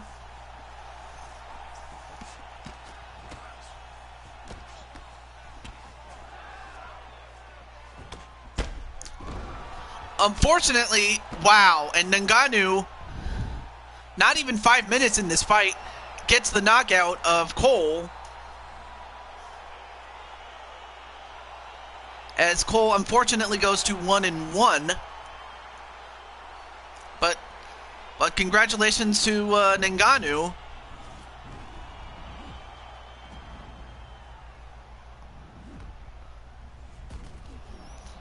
I mean, there were a couple of times when Ngannou was hurt, but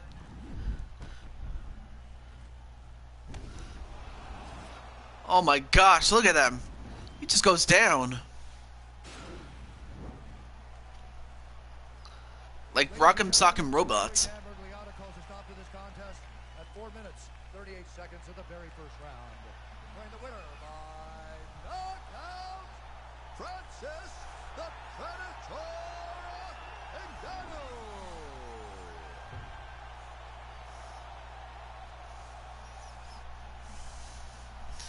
Well, not much to say except all that's left is to introduce Candy Vega. But Cole, you did pretty well. It's just Francis was too powerful. And in fact, he might just prove to be the difference as far as who, you know, to put against Thek.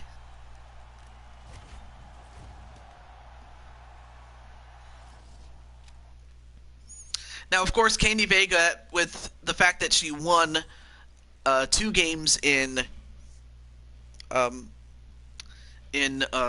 Use Your Words, she has also earned the opportunity to just simply replace somebody on the roster.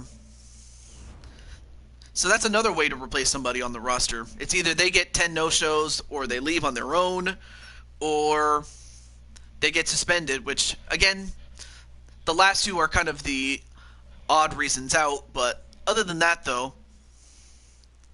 yeah, you knocked him down several times. He's very hard to beat.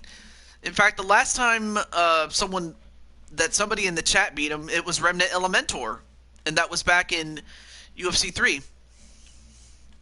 All right, so now let me see who didn't show up. Okay, Nicole McQueen was early. Okay, so Insane One gets 1. I'm just calculating as to who showed up and who didn't. Okay.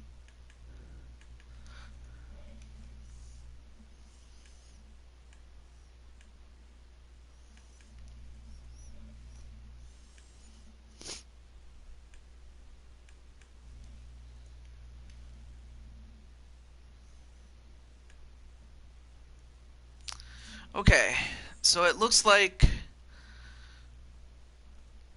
between Remnant Elementor and James Gamer, because Remnant has 1 win, has a better record than James, then that means that James is out. So, all right.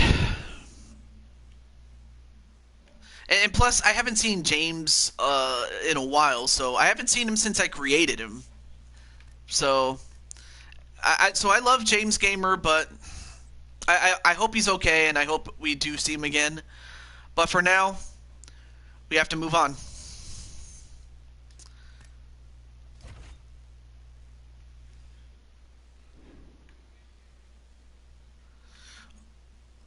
So the remainder of the show is just simply we have Candy Vega take his spot.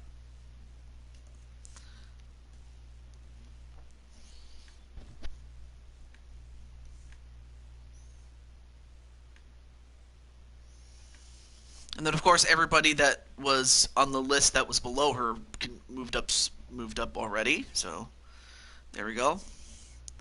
All right. So now we'll have 5 women on the show. So that's going to be something there. Okay. As with fighter types... Oh, no, wait, no, I'm sorry. Now, of course, you're a woman, so obviously that's the most obvious thing. Okay, so and then Candy's like, yeah, cool, be proud of that. All right, so now the question is, how much do you want to weigh? Like what's your weight class? The maximum weight is 135, and the minimum weight is 101. So 101 to 135 is the weight is the range of weight that you can be. Oh, 135. Oh, so you're gonna be a big girl, huh? 'Cause big girls don't cry. No, I like that song. Sorry, I just wanted to sing that little song there. Okay.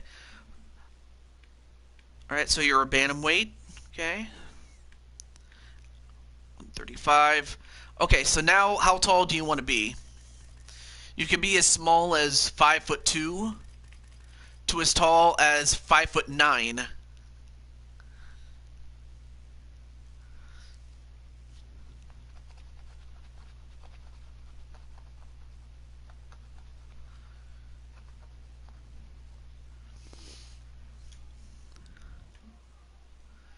5'6". Okay. In fact, actually, you're the same height as Nightmare Queen.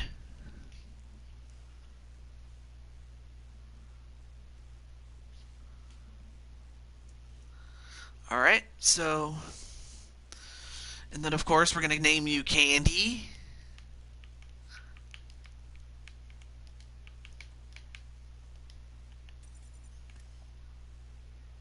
Let's see if Vega's up there. Nope, Vega's not up there. So I have to add, so I have to just type it in manually. Okay. But there are some nicknames. Um,